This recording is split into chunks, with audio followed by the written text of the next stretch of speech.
This is Chapter 16 of Fire Emblem 1, and it's a pretty important map. From a story perspective, this is the first of two maps where Marth reclaims his homeland of Altea, representing a significant high point in the narrative and the transition from Marth as a plucky underdog to someone who could possibly actually defeat Medius and Garneth. But from a gameplay perspective, this map is also pretty interesting, as it is where you recruit Zane, the most mechanically unique and interesting unit in the game, and possibly even the franchise. He is a Manakete, but unlike the other Manaketes in the game, he doesn't use Dragon Stones to transform. Instead, he is able to temporarily transform himself into a copy of any allied unit, replicating their class, stats, and even portrait. As of the time of recording, this mechanic is exclusive to Fire Emblems 1, 3, and their remakes, giving them their own sort of unique identity separate from the rest of Fire Emblem.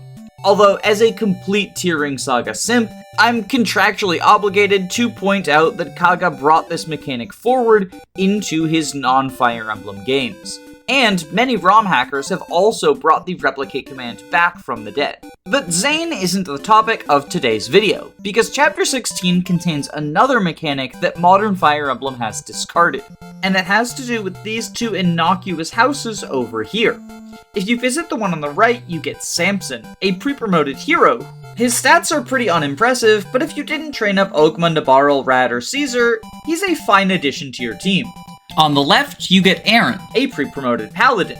You have a couple of promoted paladins at this point, but if you're movement pilled, he can be fine. Neither of them are especially stellar, and I'll be honest, I wouldn't recommend adding either to your team, either in FE1 or in any of the remakes. But they do have one rather interesting quirk, and that is that they fucking hate each other. Whichever one of them you recruit will inform Marth that the villages are rivals with each other. And as a result of this, the other village will have closed its gates after they saw Marth associating with their enemy. I find this archetype to be quite cool, because while we in the Fire Emblem community sometimes meme about your choices really matter, this is an instance where your choices actually do matter. Sure, sometimes it's not the most impactful choice, both Samson and Aaran are pretty middling filler units, but whichever one of them you recruit into your army is going to impact the personalized narrative that you have. And as such, it's very possible for multiple players to come away from the same game with completely different experiences. And, well, I just think that's neat. But I'm not the only one, because the reason I'm making this video is my friend Big Gnome reached out asking if I wanted to make a coordinated release so we could both put out videos on the Samson and Aaran archetype on the same day. And you know me, I'm always down to talk about player choice and archetypes, so this was a 2-for-1 win. If you yourself want a 2-for-1 win, then make sure you check out their video after watching this one. That way you get two awesome videos about the same archetype. And hey, while you're over there, consider leaving them a like, subscription, and comment. I hear that if you write Xenoblade 1 is better than Drakengard in their comment section, Gnome responds very positively. But for my part, I think it would be fun to take a look at the various Aaran and Samsons that we had throughout the series, how the archetype has evolved, and the impact that these choices can have on your playthrough. After all, there's not really a correct answer to any Aaran or Samson. All ways to play a video game are valid. Wait, that can't be right. I'm a YouTuber, goddammit. I can't just go around accepting other people's views and different perspectives from my own. No, this won't do. There is a correct choice to every single Aaran and Samson, and we are going to find all of them. Aaran versus Samson. Paladin good, infantry bad. Therefore, Aaran is better. Sonia versus Deen. Sword locked bad, 1-2 range good. Always pick Sonia. Johan versus Johalvier. Bows bad, horse good. Pick Johan. Olwen versus Illios. Dire Thunder equals Ponage Incarnate. Therefore, pick Olwen. Amalda versus Connomor. Warp Forest is cringe. Amalda. Sias versus Sed. For Seti? Pick Sed. Naren versus Ruka versus Lee versus Ezekiel versus Lionel. This is some fake-ass not Fire Emblem shit. We're just gonna ignore Tearing Saga. Although the answer is Lee and Naren. Echidna versus Bartray? Bows are bad. Did you forget? Anyway, Bartray's from Fire Emblem 7, so we're gonna go with Echidna because stinky game. Larum versus Elfin? Well, Larum has less constitution, so she's better. Juno versus Dayan? Flyer good, bow bad, also Sakai is bad, so Juno wins doubly, which means quadruple Juno. Wallace versus Geitz? No thank you to the Armor Knight. I'm gonna go with Geitz. Karel versus Harken? Sword locked bad. Harken good. Hand axe good. Ena versus Nasir? Well, I read on game FAQs that Ena is actually better because you need her, but if Ike is successful, then you get Nasir and you don't need him, so Ena, obviously. And then Tabarn, Gifka, Nesala, well, Tabarn is an A-tier unit, in case anyone forgot, so gotta go with my boy Tabarn. Dayan versus Grail? Are these the fucking... This is the fucking NPCs in the Yarn chapter, isn't it? And Catherine versus Shamir for the fucking side quest in Three Houses. What the hell am I doing with my life? This was a mistake. I should have known better than to trust the fandom wiki. Okay. Let's roll it back. Let's do the initial idea. Let's take a nuanced look at the Aarons and Samsons and how the archetype, as well as the choices that the developers give you, have evolved over time. As I mentioned, in Fire Emblem 1, your choice is between, well, Aaron the Paladin and Samson the Hero. And the mechanical method by which you make that choice is sending Marth into a specific village. There's no indication beforehand that these villages are mutually exclusive, but they're close enough to the starting point that if you get one and want the other, it's not a huge hassle to reset. As units themselves, Aaron and Samson are not particularly special. They both have what I would consider to be filler stats. Samson has more strength and speed in exchange for Aaron being a more mobile class, as well as having an additional weapon type, because heroes in Fire Emblem 1 can only use swords, whereas paladins get both swords and lances. Since swords are better than lances, in general Aaron is mostly going to be using swords as well, but having the option of using the Horseslayer or Javelin is still nice, since situationally they can be kind of useful. At this point in the game, you probably have at least one paladin and at least one hero on your team. Although considering how sparse promotion items are in FE1, it's possible that you have a vacancy for either of these benchwarmers, especially if playing under the Iron Man settings. And famously, Shozukaga said that he did not expect players to reset for non-game over character deaths. So it kind of makes sense that these two units were designed to fill potential holes in teams that result from casualties. If you were using Paladin Harden and he got an unlucky crit, then you potentially want to pivot into Aaron, who is generally going to be worse, but still can fulfill the same role just as well. Meanwhile, if you messed up calculations and got Nabarl killed, no worries, Samson is here to fill in. There are a lot of units like this throughout the Arcanea games. The obvious examples are people like Rad and Caesar, or Roche and Violent, but I would argue that even things like Nabarl, who joins one map after Ogma, or the three Axe Bros and the Pirate, who all join alongside each other, would fit into this design space. And while Aaron and Samson can potentially work on a team even outside of an Iron Man, due to the fact they start out as pre-promotes and therefore don't have to fight over the various promotion items, I feel like the main reason that you would use units of their caliber at their join time is because there are gaps in your team that you really want to fill in. And with that in mind, it kind of makes sense for you to have to choose between them. These aren't exactly prized warriors, so the average player isn't going to be missing out on much if they don't get both of them, or honestly, even if they don't get either of them. But those who are in truly dire straits know exactly what they need and will not have any questions about which of the two to add to their squad. It makes the decision a little bit uninteresting, to be honest. Although, when this choice is reprised in the various remakes, there is at least a little bit more meat to it. In Fire Emblem 3 Book 1, there is a key mechanic of dismounting, which requires all mounted units to get off of their horse if they want to enter any indoor areas. This means that the distinction between Aaran and Samson is more of an outdoor map versus indoor map situation. Aaran's high movement, as well as lance access, is going to make him better for the outdoors, but Samson's not being forced to dismount means that his superior combat is more desirable on indoor maps. I do think that Aaran got the rougher end of this deal because in addition to having to dismount, the Cavalier class itself got quite nerfed. Now they can only use swords when dismounted, and if they are mounted, they have to use lances, which are considerably worse than swords. Not only because they were worse in Fire Emblem 1, but because the most useful lance, the javelin, got heavily nerfed. It is now 20 weight, so not only can you not double when equipping a javelin, but in most situations, enemies will be doubling you, since your speed gets set to 0. I can still potentially see a world where somebody just doesn't have a good outdoor team and takes Aaran over Samson, but in most situations, I would say Samson is by far superior here, even if he is far from a top caliber unit. In Fire Emblem 11, there is reclassing, so the choice is no longer between a paladin and a hero, but instead between class set A and class set B.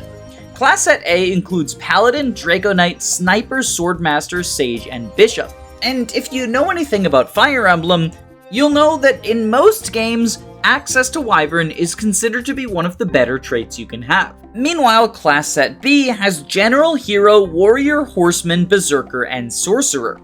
General is actually surprisingly useful in Fire Emblem 11, as there are a lot of maps where just having a lot of physical bulk will get you the free win. But the real thing about this Aaran versus Samson choice is it kind of just doesn't matter. By this point in the game, you have a large number of units who can access Draco Knight with D-rank lances, needed for Horseslayer. And you've got plenty of people who can slot into Hero, Warrior, or Berserker with Hammer rank as well. And for the maps where you need a general, there are better candidates than Samson. It is pretty cool how the different class sets helps them further distinct themselves from each other, but unfortunately, the way that Shadow Dragon is structured means that they don't really stand out from the rest of your units. Samson has slightly better stats, and as a result of that, he's generally considered to be the easier choice, but I'll be honest, I don't think it's a coincidence that his village takes one less turn to reach with Marth. I have a feeling that if Aaran's village were the one on the right, there would be people saying that he's the better middling choice.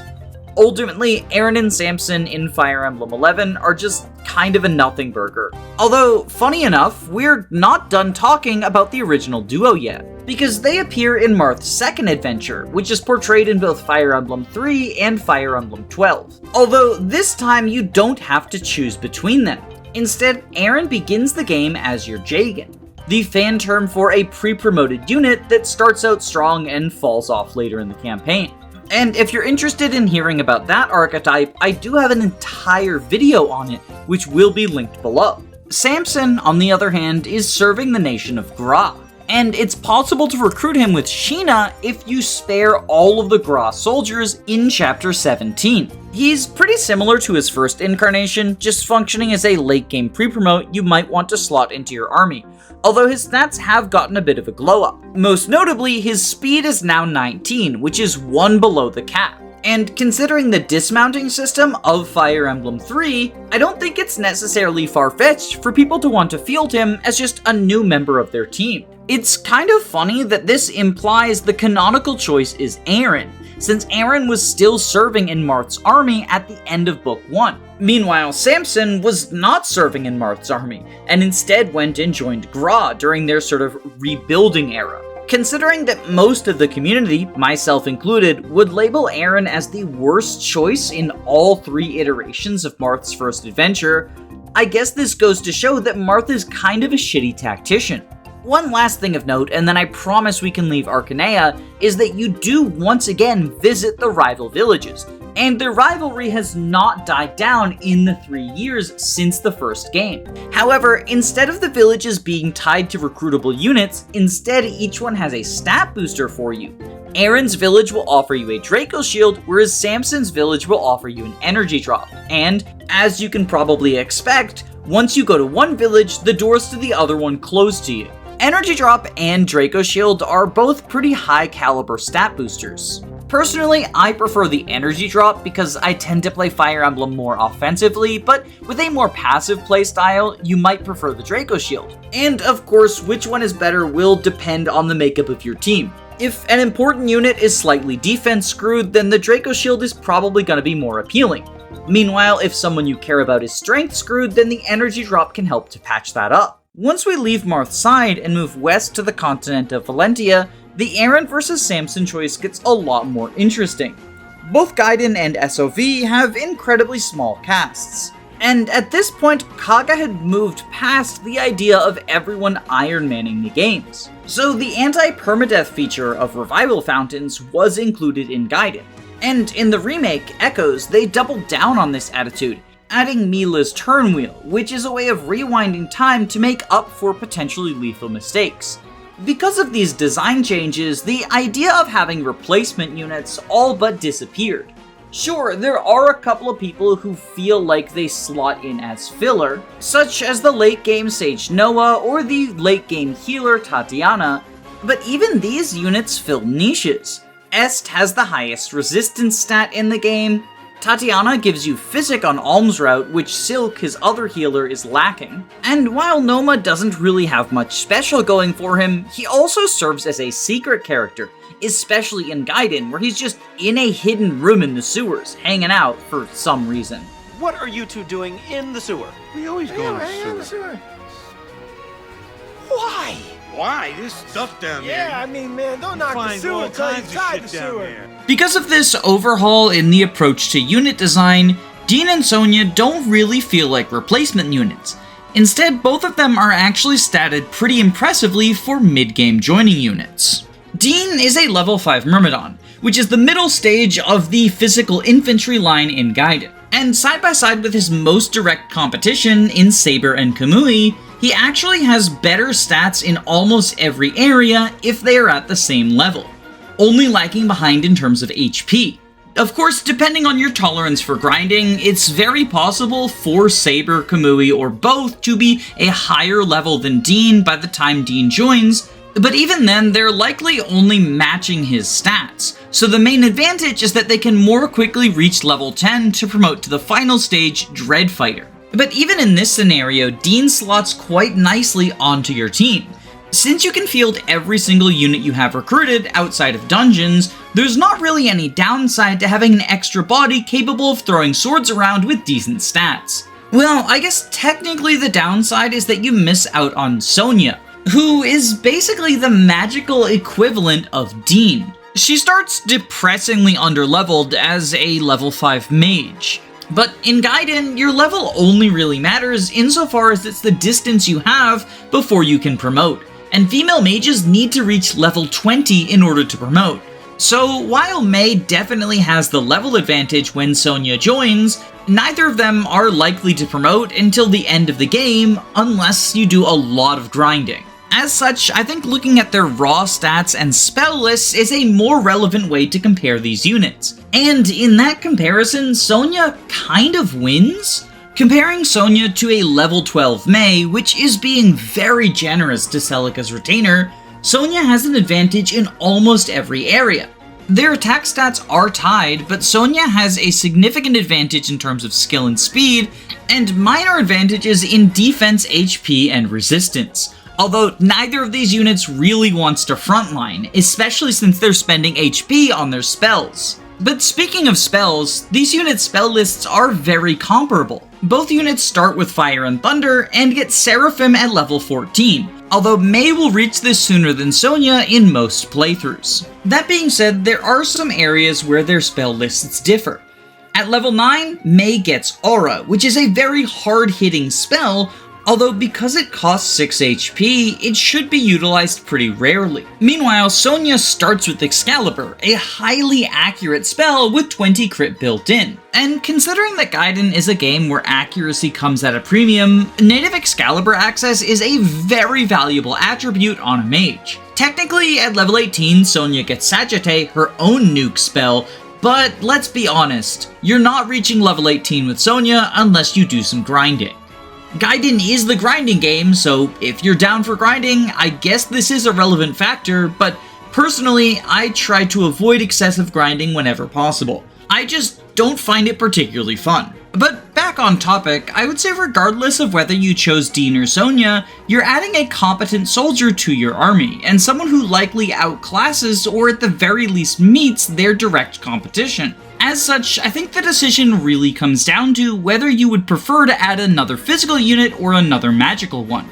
Although, there is a third factor that potentially could influence which of these people you add to Celica's army. And that's because you don't just get presented with a straightforward choice of who to recruit. Instead, Deen and Sonia are linked to a one-chapter route split. In the middle of Act 2, while Celica is pursuing the bandit King Garth, he sends two of his strongest lieutenants after her, and these two lieutenants happen to be Deen and Sonia. You're given a choice of which one you want to fight: Sonia and her army of witches, or Deen and his army of sword users. And whichever of the two you kill is unable to join your army on account of being dead. So while it's reasonable to choose Deen or Sonia depending on which one you want to add to your army, you might also make the decision based on which map you feel better equipped to tackle. Witches are notoriously dangerous enemies due to the semi-unpredictable teleportation AI, but they're also very physically frail and much easier to kill if you get advantage of them than the sword users will be. I think this is a pretty interesting way to decide who joins your army, and from a narrative perspective, I like it a lot better than two villages just having an unexplained rivalry. Neither of these lieutenants are loyal to Garth, they are working for him because he pays them. And when they see what Celica's army is capable of, they decide that she's probably a good choice for their next employer. Not the most groundbreaking premise narratively, but it's good enough to get the job done. Gaiden remake, SOV, made some significant changes to this Aaran vs Samson situation, and as you might expect from Shadows of Valentia, it ended up significantly negatively affecting the woman in this situation. Okay, that's not an entirely fair characterization, because the reason Sonia feels so much worse is both Celica and May got significant buffs to their growth rates, so Sonia is no longer ahead of the average May.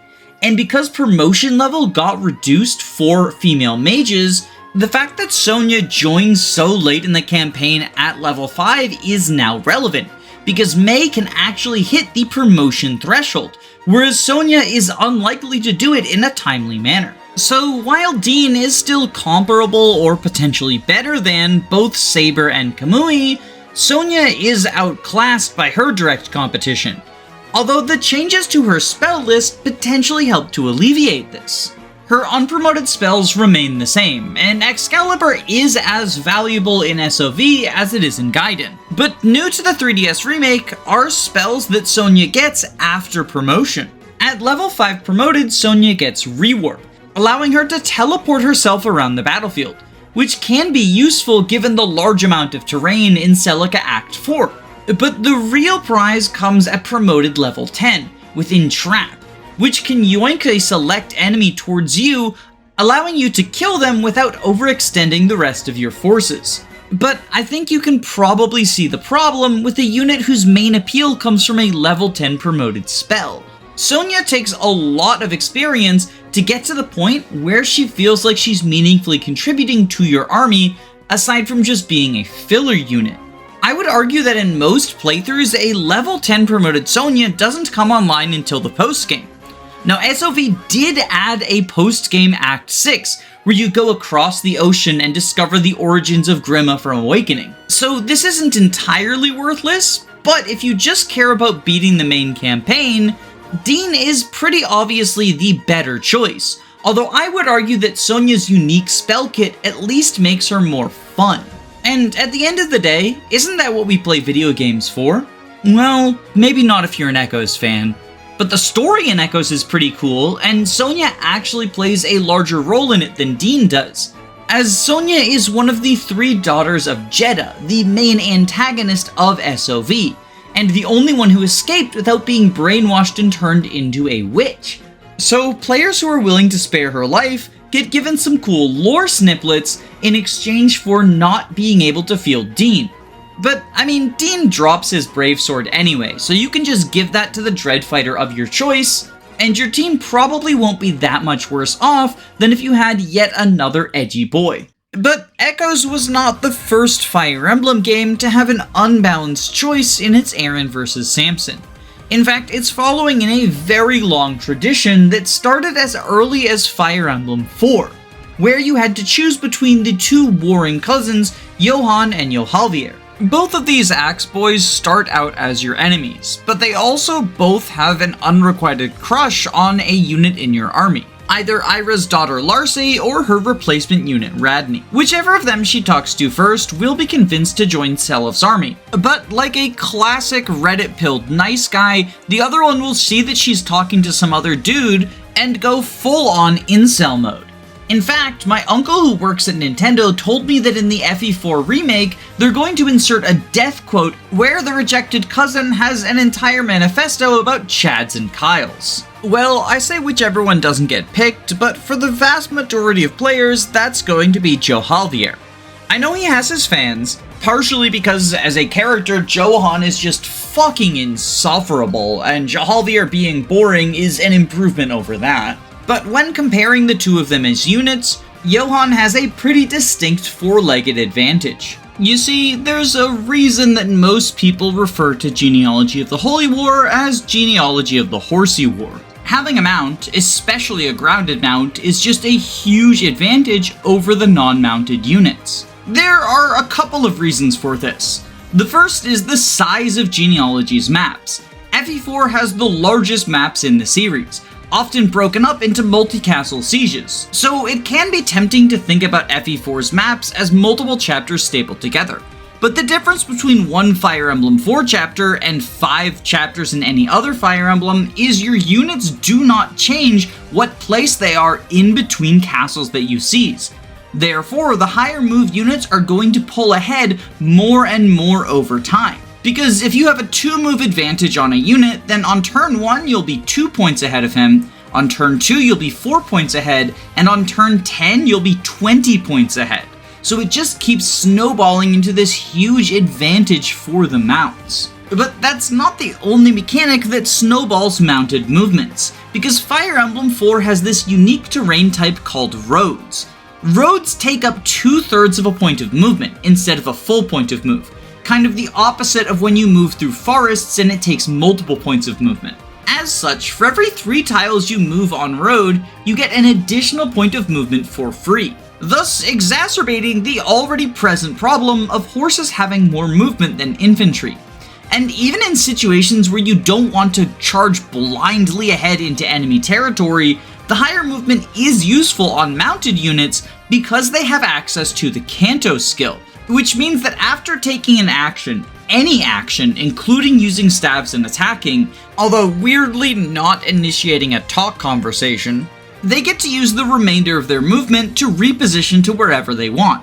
So if you have 9 move and you move 5 tiles, attack someone, then you can move 4 more tiles, potentially doing hit and run tactics in order to kill enemies and then retreat. It might seem like a bit of an oversimplification to take a look at these 2 units and just say horse good, foot bad, and in any other game I would say that's the case, but in Fire Emblem 4 it really does just come down to mounts or nothing.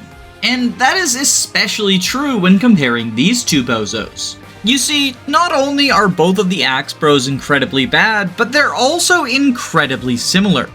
Johalvier has 1 more strength and 2 more HP compared to Johan, but Johan has an extra 3 points of skill. Johan also gets better promotion bonuses than his cousin, but the 2 of them have nearly identical growth rates, so you can't even really say it's bases versus growths. The main difference in their growths is Johalvier has an extra 30% skill growth, whereas Johan has an extra 40% speed growth. Although it's worth noting Johalvier has 4 more base points of speed to make up for this growth difference. At least it would be if speed were a stat that mattered at all to the Axe Bros. Because neither of these bozos have access to the skill Pursuit, which is a required skill for doubling enemies, and as a result of this, their speed is mostly a dump stat. It can theoretically prevent them from getting doubled by enemies that have Pursuit, only it's not going to do that either, both because most enemies don't have Pursuit, and because the ones that do are sword users, so they're going to be faster anyway, because of just how heavy axes are. In fact, axes are pretty easily the worst weapon type in Fire Emblem 4, due to their extremely high weight and extremely low hit. The only good one is the Brave Axe, but that's okay because these are your only axe users, so you can probably just consider the Brave Axe to be the personal weapon of whichever one you choose. And before anyone gets at me in the comments, no, Leaf and Hannibal do not count. But even with the Brave Axe, Johan and Johalvier aren't doing anything more than filler combat. And so in that case, I'm going to take the one with higher move, because at least he can reach the enemies to do filler combat against them. And I would go so far as to argue that Johan's combat is also slightly better than Johalvier's, even though their stats are functionally the same. The reason for this is the two of them have separate skills from each other. Johan has Vantage and Johalvier has a Cost. Vantage means that even on enemy phase, Johan will go first if his HP is below 50%. While Johan isn't likely to have the strength to sweep full HP enemies even with Vantage Brave Axe, the skill still acts as a bulk supplement because if Johan is fighting a group of enemies over multiple turns, then when he gets reduced down to 50% HP, he can kill any wounded enemies before they have a chance to land more hits on him. It's definitely not the best skill in the world, but it is a meaningful, if minor, upside, and one that you can reliably count on to go off. Meanwhile, a cost is a chance-based percent to engage in additional rounds of combat. There's a complicated formula as to how likely that is that depends on your current HP alongside your AS and the foe's AS, but not only are unreliable skills like this something I'm generally not a fan of, but Johalvier in particular isn't going to proc it very often because axes are super heavy. Of course, axes aren't the only weapon type Johalvier can use, as once he promotes, he gains bow access. And bows do have less weight than axes, but they are arguably even worse due to the fact that they share the low hit with axes, but have a lower might than even their lance counterparts. And that's before talking about the biggest downside that comes with bows, the fact they are 2-range locked. Now, I think in many Fire Emblem games, people exacerbate how bad it is to be a bow-locked unit. The absence of 1-2 range makes it harder to enemy phase large groups of foes, but even still, a lot of the upsides with bows, like accuracy, high might, and effectiveness against flyers, outweigh this downside in modern Fire Emblem games. But Fire Emblem 4 is not what I would describe as a modern Fire Emblem game. And much of the combat in Genealogy does come down to having a Juggernaut sweep large groups of enemies on enemy phase. There are a couple of groups of wyverns to shoot down in chapters 8 and 9, but even then, I find that bows are just not particularly good in Fire Emblem 4. Or at least they aren't super good on the battlefield itself. Because there is one really weird niche that bows have in the FE4 meta, which is the sole reason Johalvier is often preferred by ranked run players. And that is the existence of the bow arena. You see, the arena in Fire Emblem 4 works different than you might be used to from other FE games. Instead of having a life or death bout against a randomly generated enemy, each map has 7 arena matches against fixed opponents, and all of your characters can go through this gauntlet, starting with the first one at Arena Match 1, and ending with the last one at Arena Match 7. You don't have to pay any money to enter, and if you lose, instead of dying, you are reduced to 1 HP. But you get experience and gold for each match that you win. And this is one of the primary ways of gaining both gold and experience on all of the units in your army. Because a ranked run wants to get everyone to max level, getting all of this gold and experience is very helpful to them.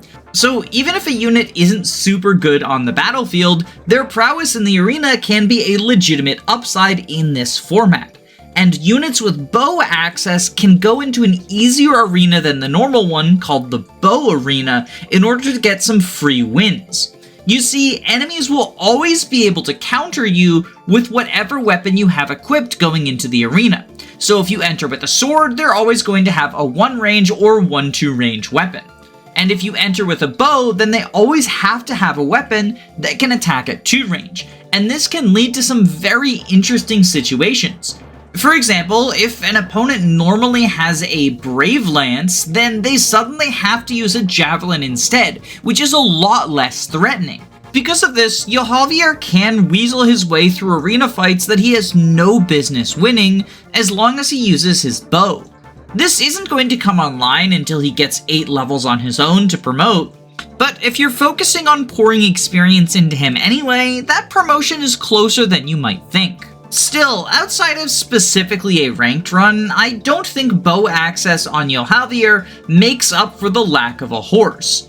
You can get him the extra stats, but his growths aren't particularly good. So even if he's 4 or 5 levels higher than Johan, his stats aren't going to be impressive. And especially when you consider that the filler combat these Axe Bros offer is really only useful for the first couple of maps before you get the godlike juggernauts of Seliph, Ares, etc. Johalvier really isn't going to have an advantage over Johan on the maps where their combat matters. As such, I'd much rather have a horse scrub than a foot scrub. While we are talking about the Axe Bros, I do want to clear up a very common misconception around them being tied to what weapon Julia receives, whether it's Nosferatu or Aura. By and large, Nosferatu is basically strictly better, and so when choosing whether to give Julia Nosferatu or Aura, you generally want to choose Nos. I see a surprisingly large number of people say that Nosferatu requires you to recruit Johalvier, and that's simply not true. In fact, I would even push back against the idea that recruiting Johalvier makes getting Nosferatu easier than recruiting Johan. The actual mechanics behind the choice of Aura versus Nosferatu are tied not to which unit you recruit, but instead which castle you seize. You see, Fire Emblem 4 Chapter 6 has 5 castles in it. The starting castle of Tinalog, the first one that you need to conquer, Ganeshire, the final one that completes the map, Riveno, and 2 optional castles, Sofra and Isaac. There is a talk conversation near the end of the map where Seliph hands Julia a book that he found in the most recently conquered castle, and which book this is will depend on whether he conquered Sofra or Isaac first. If you conquer Sofra first, that book is Aura, but if you conquer Isaac first, then that book is Nosferatu. As such, if you want to give the Nos book to Julia, then you are going to want to conquer Isaac first. The reason that some people seem to think that this decision is tied to which of the Axe Bros you recruit is that if you recruit Johalvier, then Sofara becomes an allied castle, and if you recruit Johan, then Isaac becomes an allied castle, and you cannot conquer an allied castle. However, enemies can conquer an allied castle and turn it red, and this is something that just naturally happens as you're proceeding towards Isaac.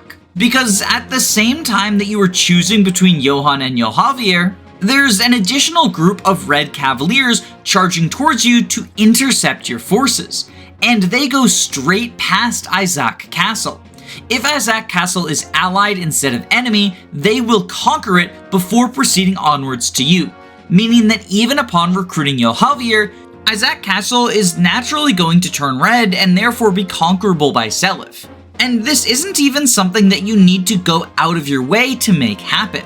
Unless you are moving at breakneck LTC speed, you are not going to reach Isaac Castle before those Red Cavaliers do.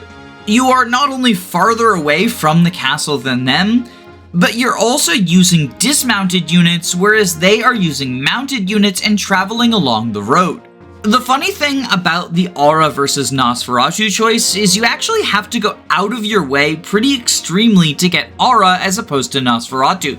Sofra Castle is very far away from the rest of the castles on the map, isolated inside a little half circle of mountains. Meanwhile, Isaac Castle is right on the path towards Rivio. You have to take like a 1-turn detour to conquer it, but this is a significantly shorter detour than you would need in order to get Sofra Castle. So yeah, to be clear, you can very easily get Nosferatu and Johan in the same run, and it doesn't even require an exploit. It's just something that's naturally going to happen. Before we move on to the Aaran vs Samson of Fire Emblem 5, I'll present you with your own choice. You can either subscribe or I will be sad. Oh, brother, this guy stinks! So Thracia 776 actually has 3 different choices that could be considered an Aaran vs Samson situation. And the first of these feels like a bit of a twist on how the Aaran vs Samson was handled in Gaiden. You see, there is a route split in Fire Emblem 5 as well, but in this game it lasts for 2 chapters instead of just 1, and the chapters in FE5 are significantly lengthier than the maps in Fire Emblem Gaiden. As such, the route split isn't limited to a choice between 2 units, but instead a choice between groups of 3. This choice comes when it's time for Leif to reclaim his castle. He's given competing plans by his 2 advisors. The more traditional Dryas recommends that Leif take the front entrance, waving a banner and calling attention to his army in order to declare that he has the right in this conflict. Meanwhile, the more down-to-earth August says that they should sneak in through the back, passing through the dangerous warp forest to enact a plan that relies more on subterfuge. Whatever decision you make will impact the next 2 chapters of the campaign, and the recruitable units that join you in these chapters will differ. Both give you access to Sarah, although if you follow August's plan, you'll get her in Chapter 16, whereas Dryas' plan gets her in Chapter 17. But the other 4 recruitable characters are exclusive to one route or the other. If you follow Dryas' advice and march through the front, then you will gain access to Sloof, who is an unpromoted staffer with A rank, meaning that he is immediately able to make use of powerful infinite range staffs like Warp Rescue and Sleep. Additionally, in Chapter 17, you will get Misha, who is a promoted Falco Knight. Her stats are decent, and the fact that she has good sword rank means that even on indoor maps, she can use the magical swords to deal pretty good damage. After she joins, I find that there's not that many maps left where I care about flight, but in the ones that matter, she can be a good filler unit. I wouldn't describe either Misha or Sloof as meta-defining, but they are solid contributors who are a good addition to basically any team in late-game Thracia. So let's see their competition. By following August's suggestion, you get access to Shanam and Miranda. Miranda is a trainee unit. She starts with incredibly underwhelming stats, and her only good growths are speed and magic, at 70% each. But at this point, you've had multiple very strong mages that you could have trained up with scrolls in order to make super units. So Miranda isn't offering you anything new, and in fact, she's arguably worse than the other magical options because instead of promoting to Sage, she promotes to Mage Knight. This gives her a horse and sword access instead of staves, but significantly worse promotion bonuses, and not only that, but the late game of Thracia takes place indoors, and in indoor maps you have to dismount if you're a mounted unit. As a dismounted Mage Knight, Miranda actually has less movement than the promoted Sages would. In fact, she has less movement than an unpromoted Mage does. If you promote Miranda in an indoor map, she actually loses movement. So it's safe to say that she's not exactly stellar. But the other unit you get on August route is a promoted unit, a Swordmaster at that, and swords are arguably the best weapon type in Fire Emblem 5. So maybe he's good enough to be worth choosing all on his own. Shanam is a joke unit. He's impersonating one of the strongest swordsmen in the land, but he himself is an absolute fraud. With 5 strength and 9 speed, he's not doing good combat against anyone, and 24 HP with 4 defense and only 1 magic means that basically every enemy has a good chance of killing him, or coming close. Unlike Miranda, Shanam is promoted, so he can't even pretend to be a trainee. He does have either 50 or 5% in all of his non-movement growth, so that's pretty cool, I guess. And his bargain skill gives him a 50% discount at any shop that you go to. There are not that many shops remaining in the game, but Shannon does join in time for the only one that sells light tomes. So if you want to invest in this powerful magic, he's going to be a good way to save you some money. That being said, the same shop that has the light tomes is also responsible for a pretty infamous infinite money exploit, so maybe saving 50% isn't all it's cracked up to be. Now, I said you're choosing between groups of 3 units, but I've only named 2 for each route, and that's because your decision in the route split has a knock-on effect into Chapter 19, because this map contains 2 recruitable units, Connomor and Amalda. But here's the twist. Connomor is recruited by Miranda, but Amalda is recruited by Sleuth. And since those 2 characters are mutually exclusive with each other, you can only recruit one of the paladins. Connomor's combat stats are mostly better, although Miranda does have the advantage in magic and speed. But neither of these fellows is rising above the filler role.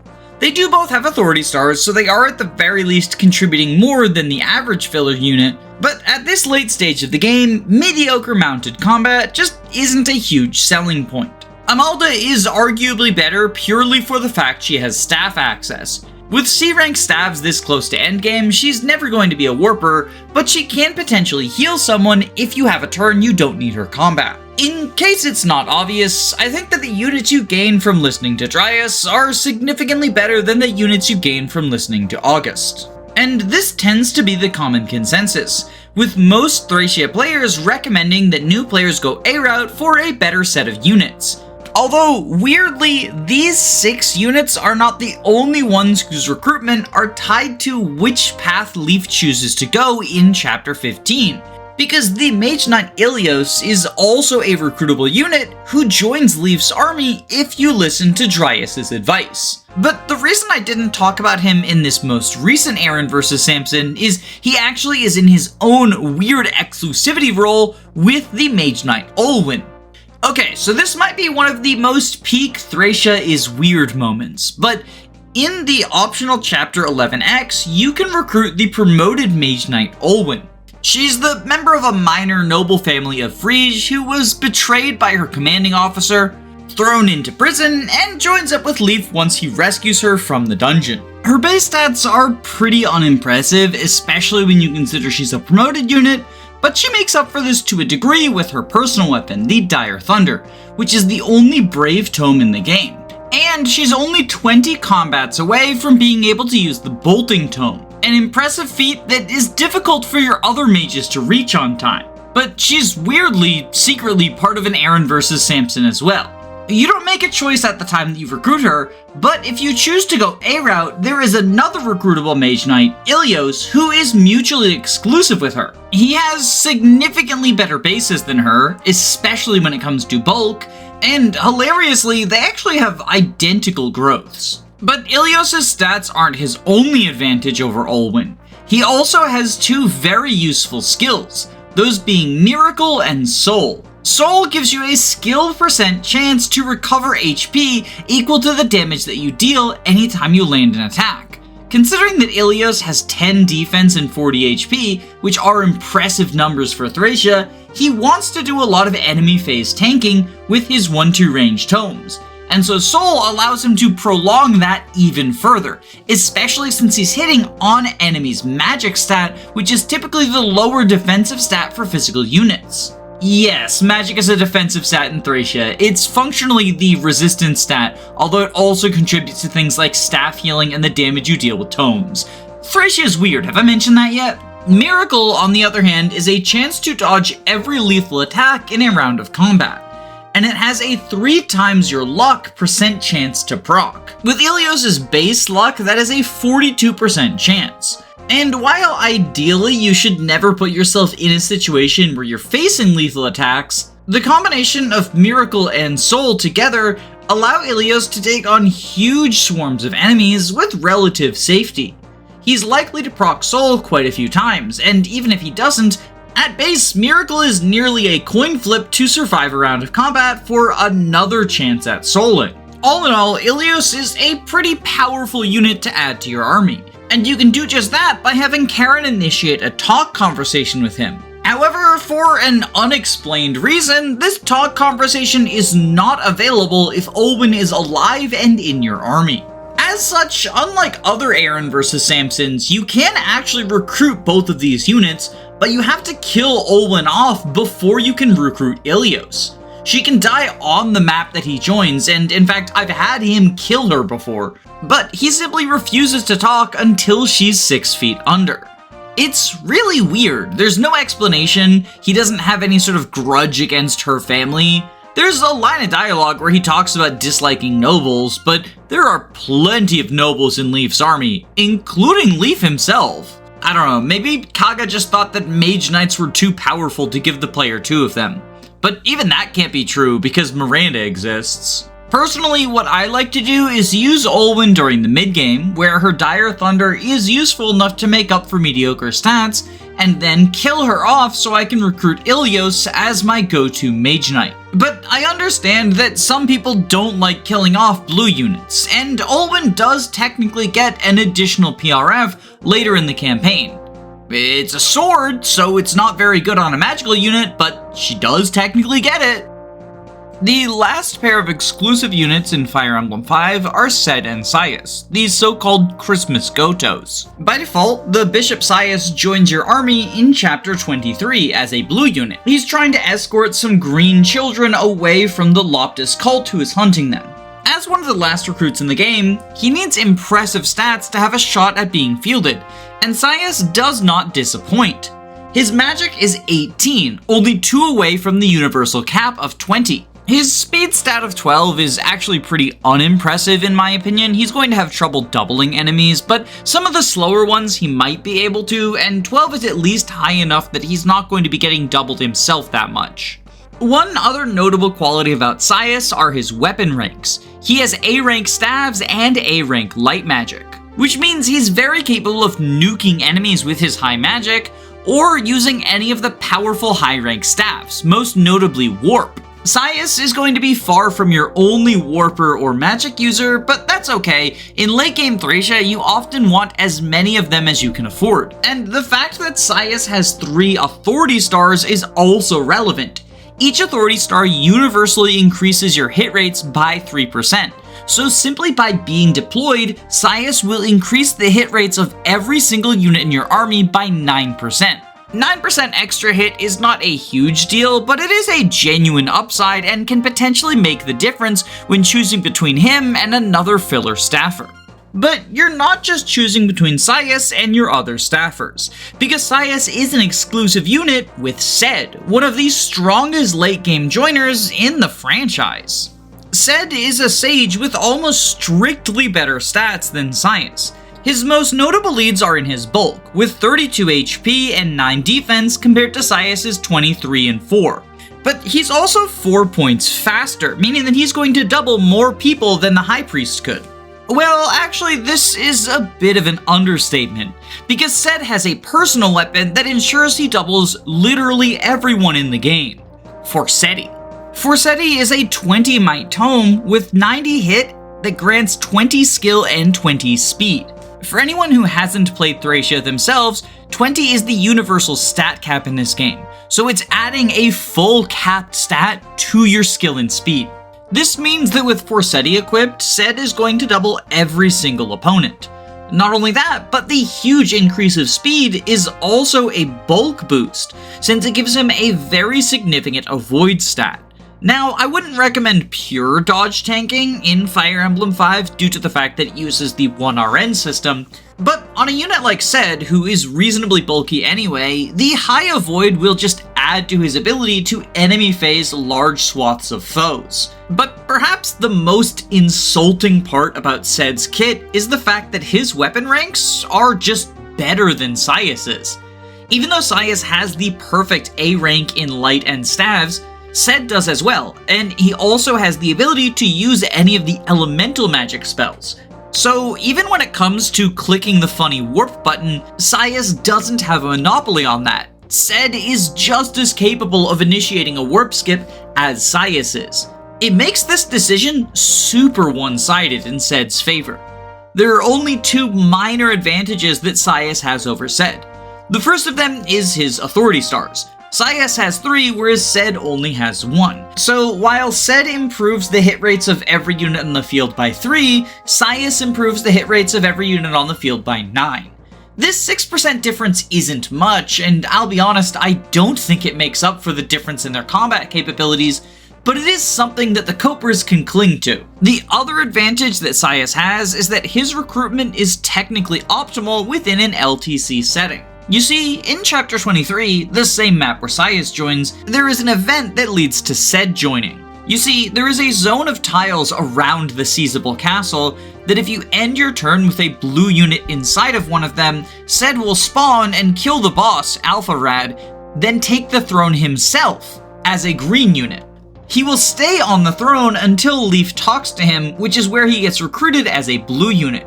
You then need to move him off the throne so that Leif can seize it. This means that if you want to recruit Ced, you have to bare minimum spend 3 turns on the map. 1 in order to trigger the event that spawns him, 1 in order to recruit him with Leif, and a 3rd one in order to seize with Leif. Within an LTC setting, you can easily clear this map in 1 turn.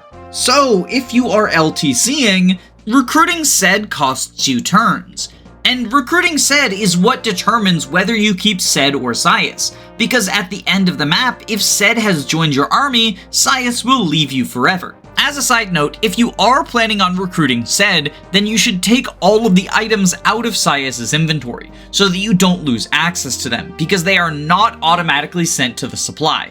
Needless to say, the way that choices were implemented in Thracia were really weird and a little bit unintuitive. And this would continue to be a pattern for Kaga, as he included some Aaran vs Samson type choices in his follow-up games, collectively referred to as the Kaga Saga games. The only one I've played to completion is T-Rank Saga, and this features a pretty infamous choice tied to what is called the Latena event, wherein you have to take a series of steps throughout the entire campaign of T-Rank Saga that includes giving up specific valuable items and killing a difficult boss with a specific low-tier scrub.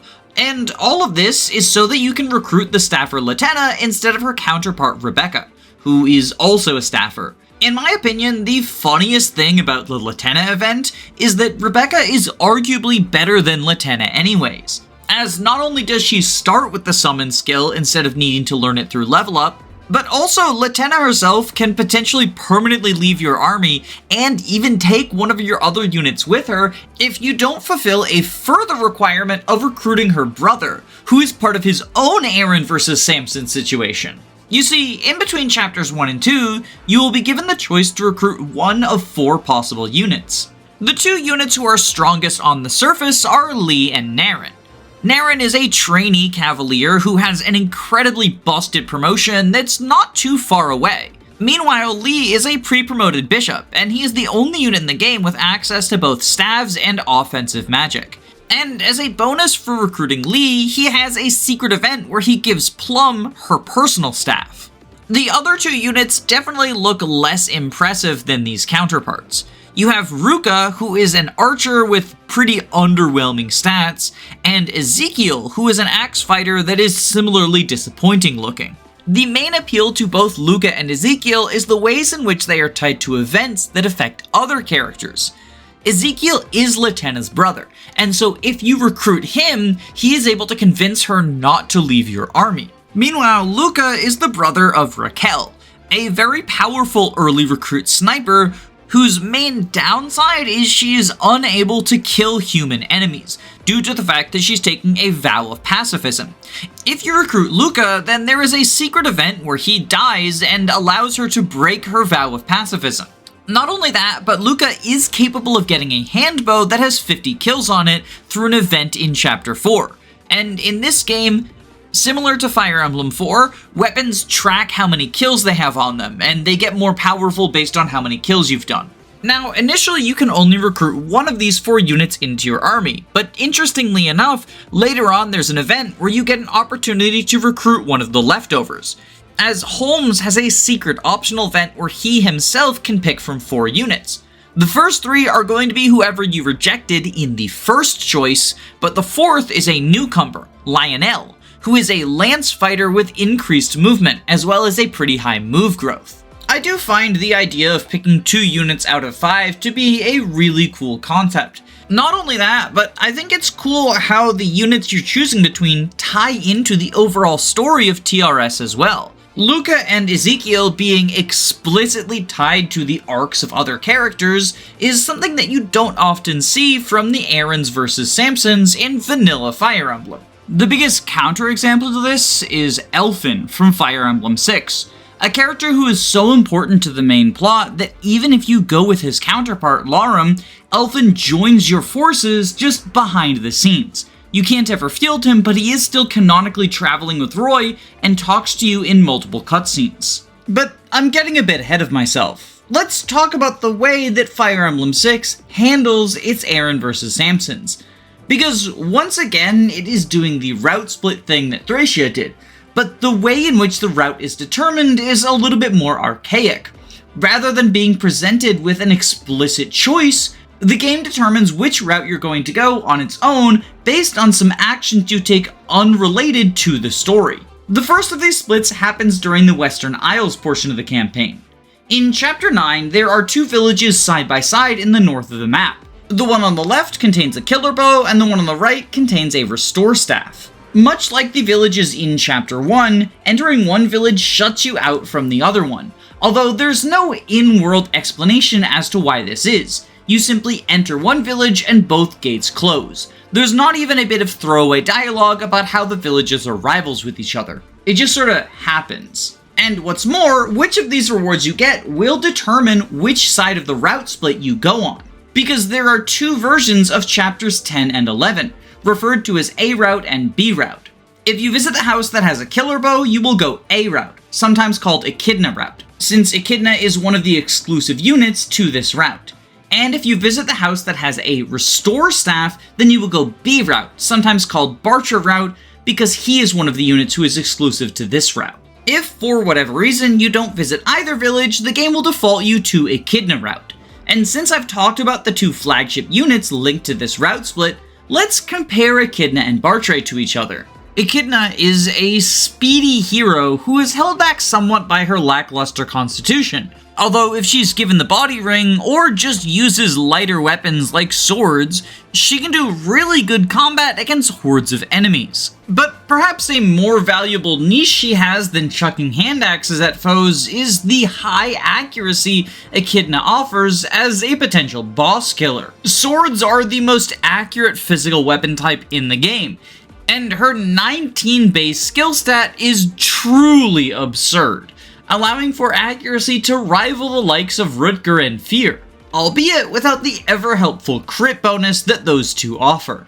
On the other hand, Bartre is a very powerful warrior, with a base strength of 22, but he's held back by a very low speed stat, 10 base and only a 30% growth. He actually has a decent defense stat and an incredibly high base HP at 48, but his enemy phase potential is somewhat limited by the fact that a lot of foes are going to double Bartre. That being said, much like his counterpart Echidna, Bartre offers quite a lot of utility if used as a player phase delete button due to his bow access combined with incredibly high strength. Arguably the most dangerous foes you'll face in Binding Blade are enemy wyverns, and Bartre can pretty easily reach one-shotting thresholds even if he isn't going to be doubling the late game lords. While a base rank of D is unfortunate to crawl out of, it's not an insurmountable task. It's only 100 bow combats until Bartre can wield the Brave Bow after all. And Fire Emblem 6 has quite a few opportunities for enemy facing with bows in order to speed this weapon rank grind along. Alternatively, having base A rank axes means Bartre is pretty close to S, and since he joins shortly before the Armads is available, you might want to focus on this to allow him to delete wyverns in a completely different way, leveraging his high strength and effectiveness, just not effectiveness from bows. Both of these pre-promotes are incredibly competent, and I think regardless of which route you go, you will get someone who makes a fine addition to your team. Personally, I prefer Bartre over Echidna ever so slightly, just because you get your fair share of fast sword units, but there's not too many high-strength bow users unless you spend the first hero crest on Lot or Wade. Well, who else am I supposed to spend the early hero crest on? I mean, personally, I go with Rutger, but I'm well known for being a cringe elitist, so you do you, boo. But back on the topic of Echidna and Bartre, I think one of the coolest things about them is despite both of these characters ostensibly being axe units, their strengths lie not in spamming hand axes like any number of GBA paladins would, but instead they draw power from what they do with their other weapons, Echidna's sword accuracy, or Bartray's bow effectiveness. This is why I prefer FE6 to the other Game Boy Advance games. The units just feel so much more distinct from each other, and it makes the choice between Echidna and Bartray just feel so meaningful. Which is good because the other two exclusive units, Larum and Elfin, are not actually all that distinct. Elfin is a bard and Larum is a dancer, and both of them are mechanically almost identical. Technically, Larum is better because she has lower con, so there's more people that can rescue her, and this sounds like a very minor difference, but it is actually pretty significant because she has a low enough constitution that Roy can take drop her. That being said, anyone who places Larum and Elfin super far apart from each other on a tier list is kidding themselves. These two units are almost entirely identical, and should be treated as such in terms of unit evaluation. The real pair that you're deciding between are Bartray and Echidna, although technically the route split does also affect the join time of Geese, Klein, and Tate. And since they don't change stats but do change join chapter, that makes them Sarah archetypes. Please update the fandom wiki accordingly. Hilariously, Gonzalez is also affected by the route split, although not in the same way the other units are. He will always join in Chapter 10, but depending on which route you take, he's going to be at a different level. His stats don't change, but he joins at a different level. If you go Echidna route, he's a level 5 Brigand, but if you go Bartray route, he starts at level 11. And there's actually advantages to both of these. If you go Bartray route, then Gonzalez can immediately promote to gain the huge stat bonuses that come with being a Berserker. Meanwhile, if you go Echidna route, the fact that he's a lower level but still has the stats of his level 11 counterpart means that he has more room to grow and can potentially end up with higher stats in the long term. Personally, I prefer the instant promotion path, but there are merits to either version of Gonzalez. But the Western Isles route split is just a taste of what FE6's late game has to offer, because while this one only affects 2 chapters, the choice between Ilya and Sakai will affect a grand total of 5. Although, funny enough, it only impacts 2 units, Nime, who is yet another Sarah archetype, and the choice between Dayan and Juno. If you go Sakai route, you get Dayan, the Nomad Trooper. But if you go Ilya route, instead you get Juno, the Falco Knight. Let's talk about Juno first. I'm not gonna sugarcoat it. As a combat unit, Juno is pretty bad. She joins incredibly late in the game, and at that point, 11 strength, 16 speed really isn't cutting it. She's going to struggle to even double most enemies, and the ones that she does are going to shrug off her attacks like they're glancing blows. That is, if she can even land a hit, because her base skill of 14 is really sad for a unit who specializes in lances. For context, that's only one more base skill than Zeus had 6 chapters ago, and Zeus is considered a unit who struggles with his accuracy. Thanks to Zeus's 50% skill growth, as well as the 2 points of skill he gains on promotion, he's going to be more accurate than Juno will. Especially since he actually has a chance to raise his sword rank, and use the more accurate of the 2 flyer weapons, whereas Juno is stuck at E rank swords. She can at least use killer lances, which is kinda cool, but look, even landing a critical hit, Juno is just not putting in the work you want. For a demonstration of just how bad Juno's stats are, you'd need look no further than the arena. FE6's arena scales enemies based on your own unit stats. And if you send Juno into the arena, her stats are so bad that the enemies actually have lower stats than should be possible for them. That's right, their stats are below class bases just in order to keep up with her. The main utility that Juno offers is the fact that she's a flyer. In the Game Boy Advance games, flight utility can be useful even on a unit that doesn't do good combat, thanks to the fact that you can rescue drop over obstacles that grounded units cannot cross. But Juno, unfortunately, only really has 2 maps where flight utility is at a premium, Chapters 21, where there's a bunch of mountains, and Chapter 23, where there's a central lake. 21X does also have a moat that you can cross with flyers, but you have a very limited number of deployment slots there, and I don't think Juno is making the cut just to escort someone over the river. The other minor piece of utility Juno has is her recruitment is required if you want to use the Pegasus Knight triangle attack. For those who are unaware, the triangle attack is an automatic critical hit that is initiated if 3 linked units end up on 3 sides of the same enemy. In this case, Juno, Tate, and Shanna would need to surround an enemy, and whoever is the one to attack is going to automatically land a critical hit, regardless of what their hit chance or crit chance is. This is theoretically useful, but it's honestly more of a hassle to set up than I think it's worth. Deleting a single threatening enemy with a critical hit is nice, but in my opinion it's not worth committing 3 late game actions to. Still, the combination of triangle support and flight utility does save Juno from being a low tier scrub. She's still a scrub, just, not on the same level as Wendy and Sophia.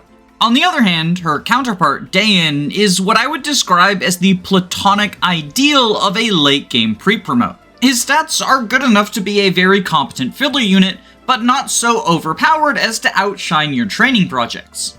Unlike units like Milady or Percival, Dayan is not going to be sweeping entire hordes of enemies, but he does have the toolkit to take down some of the more dangerous foes during the last few chapters of the Binding Blade, namely enemy wyverns. 14 strength and 20 speed is enough to one-round unpromoted wyverns with the silver bow, which Dayan can use thanks to his A rank. And while he's not naturally fast enough to double promoted wyvern lords, Dayan can use the brave bow to accomplish this anyway, allowing him to one-round the most dangerous foes of chapters 21 and 23. Dayan is almost certainly not going to be the only bow user in your army, but when facing down the Draco Riders of Burn, I will take as many competent archers as I can get. And while obviously shooting down flyers is Dayan's specialty, it's not the only thing he can do well. A native C rank in swords is enough to use the killing edge. So even though his skill stat isn't that much better than Juno's, he's capable of dealing out accurate damage at one range if it's required. And thanks to his fairly sizable bulk with 44 HP and 10 defense, Dayan can pretty successfully enemy phase a couple of one-range locked units if the need arises. He's not going to sweep as well as your tanks, but he can do a job against 2 or 3 of them. Honestly, I love how Dayan plays from a design perspective. I find it pretty frustrating when pre-promotes just strictly outclass your training projects, such as what happens with Kagetsu and Pent, but on the other end of the spectrum, it always feels bad when late game units are so abysmal there's no reason to use them outside of a failed Iron Man, as happens with a lot of the pre-promotes in the Arcanea games.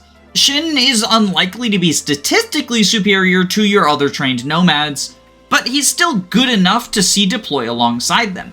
And the fact that he has sword rank is an advantage that Su and Shin are unlikely to have even if you invested in them. I say if you invested in them, but by recruiting Dayan, it's kind of assumed that you did invest in Su and Shin. And that's because of the kind of weird nature of how the second route split works. Throughout the campaign, Fire Emblem 6 keeps track of how much experience is being earned by your Pegasus Riders and how much experience is being earned by your Nomads. At the end of Chapter 16X, it compares these two numbers to each other. If the Pegasus Knights got more experience, then you go Hiya route, which is the land of Pegasus Knights. But if the Nomads got more experience, you go Sakai route, which is the land of Nomads. While personally, I strongly prefer the FE5 method of giving you a choice in a text box, at the very least there is some logic behind which route you go. If you gave more experience to your pegs, then it's safe to assume you're the sort of player that likes those two units. And from a story perspective, you get the resolution of their arcs because they meet up with their sister and unlock the triangle attack, liberating their homeland in the process. Meanwhile, if you gave more experience to the Nomads, then it's safe to assume that you like Su and Shin, and want to see the resolution of their side story where they reclaim their homeland, meet up with Su's grandfather, and avenge the massacre of their people. Mechanically, this also makes sense. If you like flyers enough to train up both Pegasus Knights, then you probably appreciate a third filler flyer. Meanwhile, if you demonstrated your commitment to the bow, then you probably wouldn't say no to another mounted archer. And in addition to the Aaran vs Samson choice, the maps and the route split are kind of tailored towards the units you have to raise to get them. Ilya route is full of forests and mountains, whereas Saga has a large number of enemy bow users, which you can successfully counter with bow users of your own. The only really unfortunate thing about this choice method is that Juno is statted like an FE11 replacement unit. But since her recruitment is tied to training the other two Pegasus Knights, it's almost guaranteed that you won't need her in this role. Although, I guess technically speaking, you can get Juno without training either Tate or Shanna. And that's because in the case of a tie, you go Ilya route, which is the Juno route. So if you didn't feed any experience to Tate, Shanna, Shin, and Sue, then you will go Ilya route. Or if by coincidence, you just happen to have an exact tie when it comes to experience, you will also go Ilya route. Before we move on, there is one common misconception I want to clear up. Killing off one of the units does not erase the experience from the tally. So if you fed a bunch of levels to Sue and she got stat screwed, you can't just kill her off in order to guarantee you go Ilya route. I think the main reason for this misconception is Fire Emblem 7 does a similar thing with its route split, but in Fire Emblem 7, if you kill off a unit, it erases their experience from the tally. In Fire Emblem 6, the experience is permanent. But speaking of my least favorite Fire Emblem, let's talk about its two instances of Aaran vs Samson. Both of these are tied to FE7's route splits, although perhaps not in the way you might expect. Each of Fire Emblem 7's route splits only last one chapter. And the first one, Four Fanged Offense, offers you the choice between Wallace and Geitz. Wallace is exactly what you would expect from a general. High strength, higher defense, mediocre speed, and bad resistance. The Blazing Sword tends to be dominated by enemy phase sweepers, and Wallace kinda fits this bill since he's bulky enough to take on hordes of foes with no problem. But his low speed means he will sometimes have trouble killing the opponent, since by missing out on doubling, he can often deal too little damage to kill even the scrubs of Hector Hard Mode. Although I would say that Wallace's biggest downside is probably the difficulty he has traversing the battlefield. As a general, he's stuck at 5 movement, which is already a pretty big disadvantage when it comes to advancing forward. But his huge constitution of 15 also means that most mounted units aren't going to be able to rescue him, which means he's often going to be left behind as opposed to other foot soldiers who can be ferried forward. This isn't the end of the world. FE7 does often give roles for the rear guard. In particular, many maps want you to have someone protecting Merlinus' tent, that way you can send items to the convoy.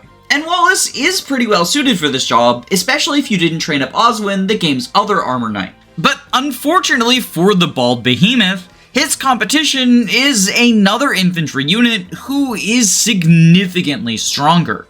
Well, not literally stronger, because Geitz only has 1 extra point of strength, but the real advantage is the 5 extra points of speed, which doesn't sound like much, but it is enough to push Geitz over a lot of very important doubling thresholds. While 8 speed is not enough to double most enemies, 13 allows Geitz to have advantage over everything but the fastest classes of foes. And Geitz's slightly lower constitution is also super relevant. While Wallace's 15 ensures that almost everyone cannot rescue him, at just 2 less, Geitz is surprisingly portable. For example, the promoted Christmas Cavaliers can both rescue Geitz but are unable to do the same to Wallace. And this is also the case for Farina and Fiora once they promote, although Florina is able to carry both of our heavy lads. The last weird advantage that Geitz has over Wallace is his weapon ranks. While Wallace is able to use both lances and axes, this is kind of a redundant combination, as axes do just about everything lances can, but better. Meanwhile, Geitz has B-rank bows and B-rank axes. And while axes will be his primary weapon, starting with B-rank bows is relevant since it allows him to use the Brave Bow, a tool that can be potentially useful for player phase deletion. Bows are not great in Fire Emblem 7 since there's a pretty huge emphasis on what you can do on enemy phase, But the fact that bows kinda stink is secretly an upside for Geitz, because it means you're unlikely to be fielding other bow units, so all of the bows become his PRF. While hand axes are capable of deleting a lot of foes at 2 range, the longbow is 3 range, and the silver and brave bow will deal more damage than hand axes would, which can potentially come up. If this were a simple binary choice between 2 units, then the answer would almost always be recruiting Geitz. He's just that much better than Wallace. But much like its predecessor, Fire Emblem 7 doesn't let you directly choose which route split you go down. Instead, the choice between Wallace's version of Four-Fang offense and Geitz's version of Four-Fang offense is determined based on how much you've trained your lords. If the combined level of Hector, Eliwood, and Lyn is 50 or higher, you will go to Geitz's map. But if their combined level is 49 or lower, instead you go to Wallace map. I really don't like this method of choosing because it requires your lords to, on average, be level 17 each. You have some amount of flexibility. For example, if Hector is level 20, then you only need Eliwood and Lyn to be level 15 each. But this is still a pretty high demand with FE7's low experience gain, alongside the fact that your lords can't promote until after the route split. And that's before considering whether these 3 units are even worthy of your experience. Lyn and Eliwood are pretty bad. Both of them are frail sword-locked units, and while Eliwood's chip is helpful early on, he doesn't scale particularly well, no matter how much the horse copers insist otherwise. And Lyn is in an even worse position. She doesn't get a horse, so she's even worse long-term, and she joins later than Eliwood, so she's worse in the short term too. Hector is definitely the best of these 3 scrubs, but I find him to be mediocre at best. Especially in the early game, he's moderately tanky, but his low HP holds him back from being a real beast, and his low move and high constitution means that he faces similar problems to Wallace. And it's not just me who feels this way. Most players seem to feel that Wallace is the default option, due to the difficulty of training the lords alongside the low payoff for doing so. Although it is kind of fitting to get Wallace instead of Geitz, since Wallace is related to Lyn's adventure. He's the Gotoh of Lyn mode after all. Thus, it would stand out as a little bit weird if you didn't recruit him again, but since his main defining quality trait is the fact that he gets lost frequently, it would also be fitting if he just disappeared and you didn't get him back. Because he's lost, he's wandering around, and he will never rejoin the blue units, just running in circles as a green armor knight, 4 move at a time. Now, you might have noticed a pattern of the choices getting more and more abstract and bizarre. We started with Fire Emblem 1 and 4, where you could explicitly choose the unit you want, then you get Thracia, where there's a degree of choice removed, as you're choosing the route, but you don't know which characters are tied to each route. Then, in Fire Emblem 6, the degree is removed even further, because you don't directly choose your routes, but instead, training Pegasuses gives you a Pegasus, and training Nomads gives you a Nomad. And now in 7, we're even more removed, with not choosing routes and no logical tie between which character is on which route. If anything, it feels the opposite. The route where you train Lyn is the one where you miss getting one of her friends back. But all of that is going to seem downright normal compared to this next character choice, because the way the game determines whether you get Karel or Harken is so bizarre that it might as well be pure RNG. Both of these characters join in Pale Flower of Darkness, which is another route split chapter, and the method of choosing which route you go is itself kind of convoluted. The game weighs the total experience of your Guiding Ring users versus the total experience of your Hero Crest users, similar to how it does with Nomads and Pegasuses in Fire Emblem 6. If your Guiding Ring users have more experience, then you get Kenneth's map, and if your Hero Crest users have more experience, you get Germ's map. However, unlike Fire Emblem 6, it only weighs the experience of the currently alive units. So if you want to go to one map or the other and your experience doesn't quite align, you do have the opportunity to kill off bench warmers in order to manipulate the experience totals. Additionally, only experience gained in the main campaign of Eliwood mode or Hector mode is counted. So if you trained up Dorcas, Sarah, or Urk during Lyn mode, none of that experience counts towards the route split. The last thing of note in terms of how these chapters are selected is the method is slightly bugged. And due to a programming oversight, instead of tracking Knas's experience, it tracks Renault's experience. Renault is a bishop, so he would fit the bill for Guiding Ring users, but he joins long after the route split is over. In fact, there's only 2 maps left in the game once you recruit him. Renault is a pretty interesting character if you dive into his support, so I imagine that at one point he was planned to join earlier, which is probably where this programming is left over from. But regardless of the reasoning, the concrete effect of this is that Knas's experience will incorrectly not be logged for Guiding Ring users. Unlike the previous route splits, which chapter you go to doesn't determine which unit you get. Both of them are available on both chapters. Instead, the actions you take in those chapters determine which unit spawns on turn 7.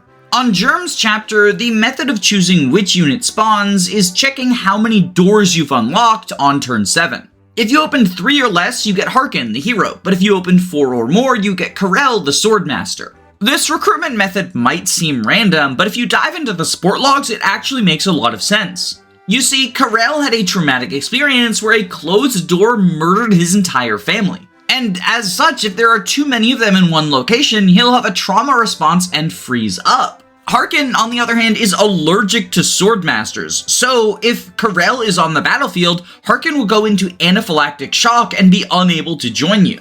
The Kenneth map, on the other hand, I don't have a good explanation for. Because here, instead of relying on the logic of doors, it is determined based on how many promoted enemies you've killed. If by turn 7 you have killed 2 or more promoted enemies, then you will get Karel. But if you killed 1 or fewer, you will get Harken. However, there is a caveat to this. Only promoted enemies that are present in Eliwood mode count for the purposes of this choice. And much like the Renault situation, I have to imagine this is a coding oversight. They simply forgot to adjust the choice criteria for Hector mode. The funny thing is, this isn't even the most obvious instance of oversights in Pale Flower of Darkness, because this is the map with the famous Horse Slayer Myrmidon. God, the Blazing Sword is just such a fucking mess. I guess I should talk about the 2 units you're choosing between. Harken is far and away the better unit. Not only is he in a class that has access to 1-2 range, which is a centralizing mechanic in Fire Emblem 7, but he also just has strictly better stats? I mean, technically it's not strictly better. Karel has 2 more speed and 1 more skill and resistance, but come on, that is not worth the trade-off of 11 HP, 7 strength, 3 defense. Like, what are you doing, Karel? And as if to add insult to injury, Harken has the only brave sword in the game. So if you recruit Karel, who is a sword master who is supposed to specialize in using really good swords, you can never get a brave sword for him. What the fuck, intelligence systems? Wait, is this why there's no brave sword in Fire Emblem 6? Does Karel have a crippling phobia of brave swords or something? Between that and the doors, I'm surprised this guy is able to even go outside. In all seriousness though, I don't actually think it's that big of a deal that this choice is so unbalanced because, well, it's not really a choice, is it? Unless you're playing with a guide, you're not going to know the exact steps to determine whether you get Karel or Harken. The coding oversight on Kenneth's map certainly makes things worse, but even without that, it's just such a arbitrary recruitment method that, like I say, it might as well be RNG. I don't even know if I would consider this to be an Aaran vs Samson. Like, yeah, in practice, you are getting one of only 2 units, but it feels more like it fits the letter of the archetype and not the spirit of it. You're not making an active choice for who you want to join your army. You're not even making an active choice for what route you want to go and getting a new unit as a side effect of that. You're just sort of playing the game and you get one of these units based on what you do for some reason. And that also applies to our next pair of units, Nasir and Ena. Nasir is a white dragon and Ena is a red dragon, and you recruit one of them towards the end of Path of Radiance, when there are only 2 chapters left. I'll be real, even though I see a lot of people refer to these as an Aaran vs Samson situation, I do not consider them to be one.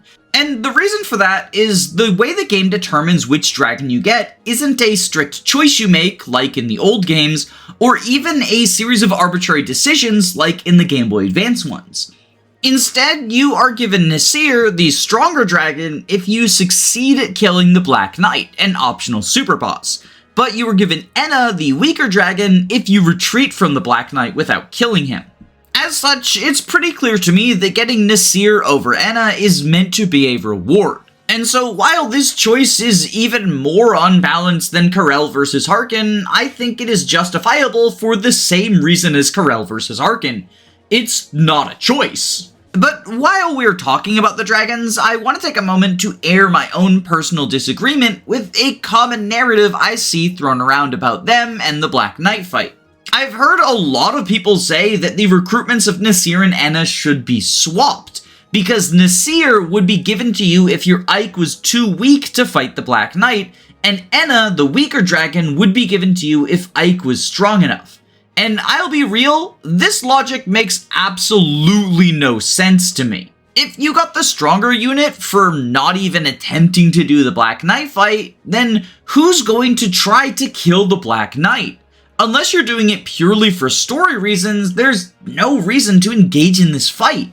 Don't get me wrong, I think it's perfectly valid to play through a game for the story, but if the story is at odds with the gameplay, it just feels wrong. Like I'm being punished for killing the super boss that Ike hates because he killed his dad? In what world does that make sense?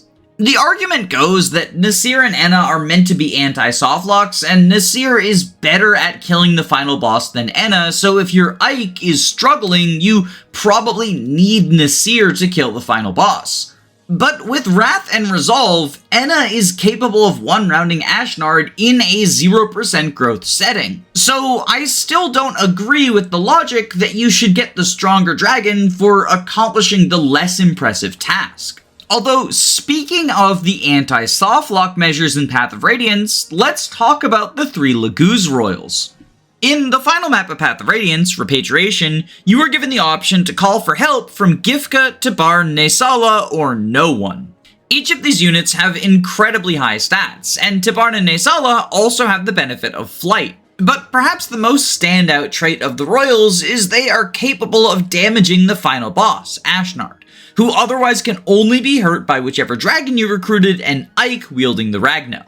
Because the Royals are only around for one map, and their purpose is mostly just to fight the final boss, they are functionally pretty interchangeable. Gifka has the best stats, and Tibarn is a flyer, and Nesala is just kind of bad. But even if you pick Nesala, he can do some chip damage to the final boss, which is the most that any of these Royals are going to be doing. Seriously, Gifka deals like 12 damage in a single round of combat to a guy who has 80 HP. He's not contributing that much. And because these units are so interchangeable and only around for a single map, I don't really think of this as an Aaran vs Samson either. You're not making a significant decision that impacts your entire campaign. If anything, it's more of a story choice. Which of these characters do you like the most and who do you want to take the victory lap with? But even then, it doesn't really impact the story, so that's kind of a stretch too. Although, speaking of the victory lap, I would argue that the Laguz Royals don't even really accomplish their purpose of being anti-softlock measures.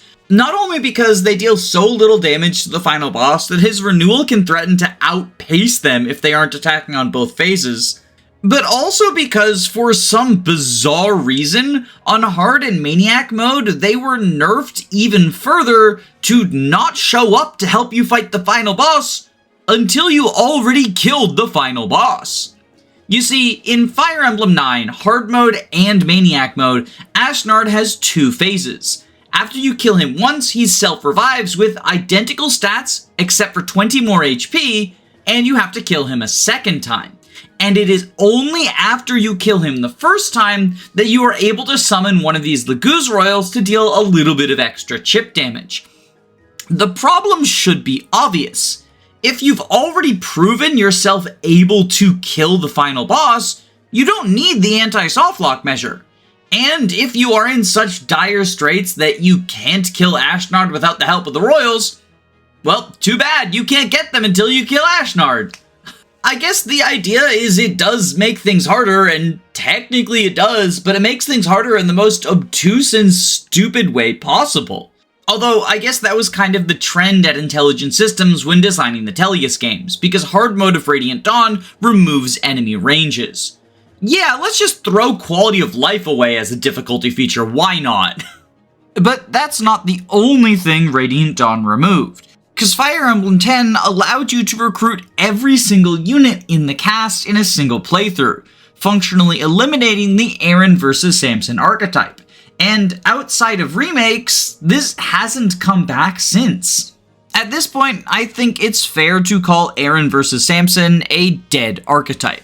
Personally, I feel like the last time we got a true Aaran vs Samson was in Fire Emblem 7, but even if you count Path of Radiance, it has been over 20 years since the last time we got 2 units you have to choose between. And no, I don't count the Silver Sword and Silver Bow from Shamir and Catherine's side quest in 3 Houses, nor do I count the 2 NPCs in Yarn's Paralogue in Fire Emblem Awakening. I think those are pretty silly examples. The closest thing we've gotten to a modern Aaran vs Samson situation is the choice between early Jakob and early Felicia in Fire Emblem Fates, and this feels like an intentional reference to the archetype. After all, Jakob can reclass into a paladin, and Felicia can reclass into a hero. At the beginning of the game, one of these 2 units will join you depending on Corrin's gender. Female Corrin gives you Jakob, and male Corrin gives you Felicia. My assumption is that the reason for this is that Corrin is always able to benefit from the early servant skill, since Jakob gets Demoiselle, which benefits female units, and Felicia gets Gentilhomme, which benefits male units. Although this could also have to do with the emphasis on marriage Fire Emblem Fates has. Despite both Jakob and Felicia being in the maid/butler class, they actually function quite differently. Felicia is much more support-oriented, with Demoiselle typically being a more desirable aura, and her higher magic meaning that she's able to get better staff accuracy if you're using offensive staffs. Plus, technically Felicia heals a little bit more, but magic in Fates does not affect the heal formula as much as most other games. Jakob, on the other hand, is a more combat-oriented unit. Thanks to his better bulk and strength, Jakob is able to use daggers and shurikens to be an effective enemy phase sweeper. Of course, once you dive into things like reclassing and support options, the 2 servants get even more distinct from each other. But if you want to talk about that topic, I have an entire video dedicated to Jakob and Felicia, which will be linked below. But for our purposes, what's more interesting than the specific gameplay around Jakob and Felicia is the fact that you get both of them in your playthrough.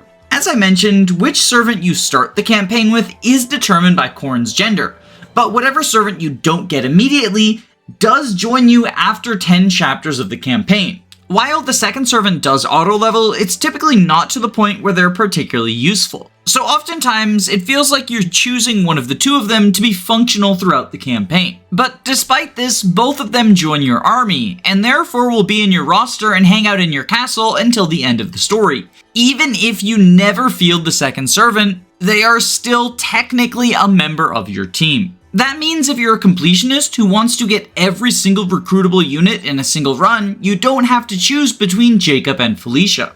And I guess technically Dwyer also. And I think this is key to understanding why Intelligent Systems doesn't do Aaran vs Samson situations anymore.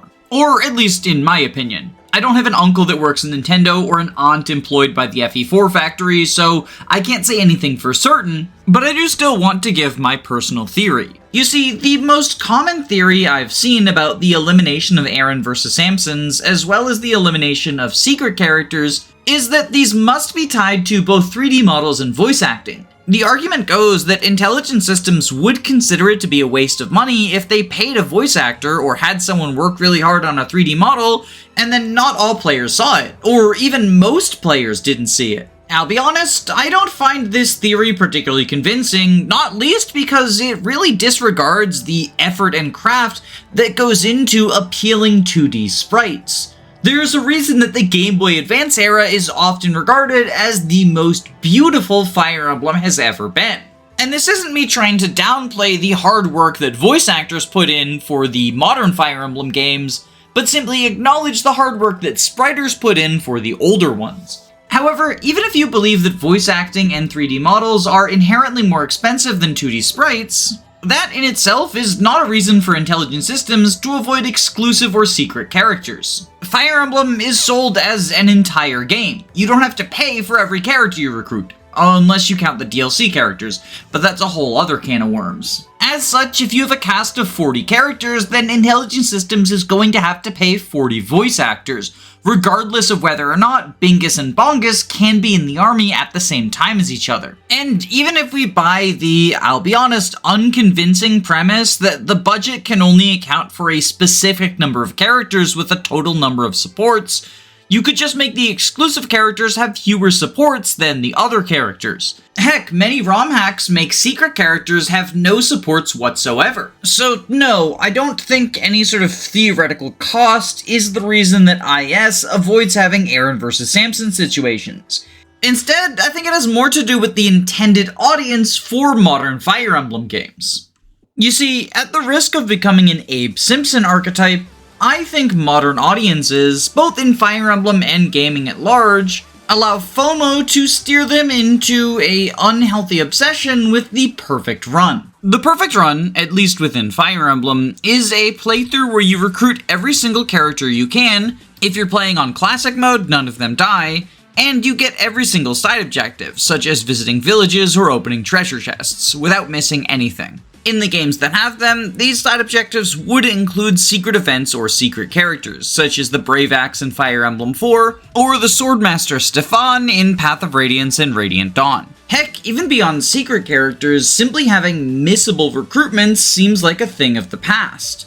The desire for a perfect playthrough is something that has always been in the Fire Emblem fanbase, and in fact is prevalent amongst gamers at large. On some level, I can understand where this mindset comes from. If you're only planning on doing one playthrough of a game, and you consider the amount of content you view to be analogous to the value that you get, then missing secrets is going to feel like lowering the value of your playthrough.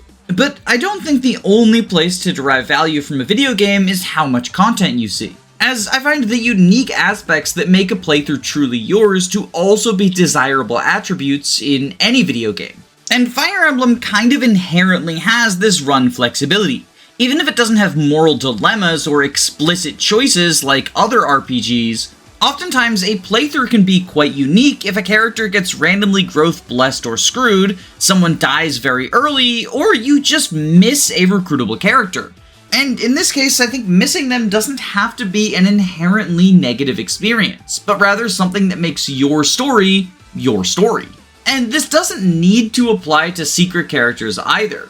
On-map recruitments, like green or red units, are also something you could possibly miss, such as killing Hugh because you don't have enough money to hire him, or not reaching Jade before the enemies kill her.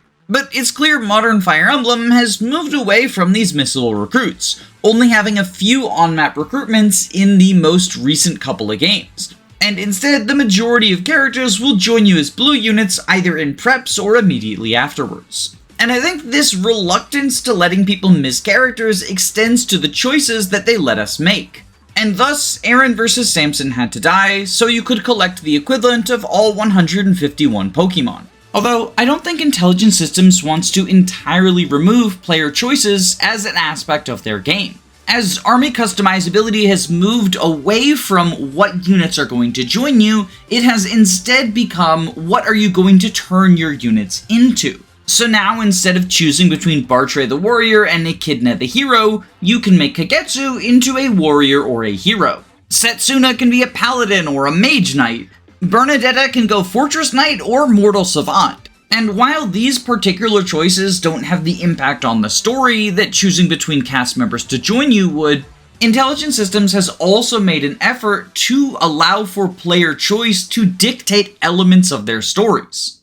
After the runaway success of Fire Emblem Awakening, IS set out to make a game where the core of the story revolved around a single choice made by the protagonist very early in the plot. When war breaks out between the nations of Hoshido and Nohr, the young noble Korin is torn. They can either side with their birth family in Hoshido, side with their adoptive family in Nohr, or reject the idea of fighting against their families whatsoever, and try to seek a more peaceful solution, which ironically ends up with them fighting against both families. And this choice has a much more significant impact on the gameplay than any route split before or since.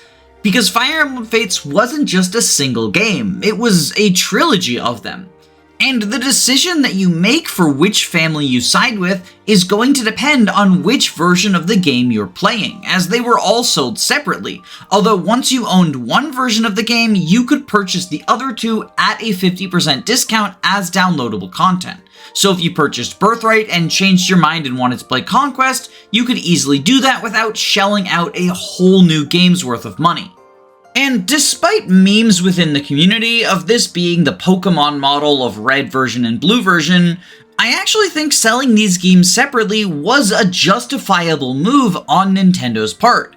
And that's because these are entirely different campaigns. Not only do you get wholly different casts of characters, with the Hoshidans being in Birthright, the Nohrians being in Conquest, and a combination of the two being in Revelation, but the campaigns themselves are completely different, each featuring a full 22 chapters worth of content. And even in the few instances where maps were completely reused, they're recontextualized to feel completely different than they did in the other campaigns.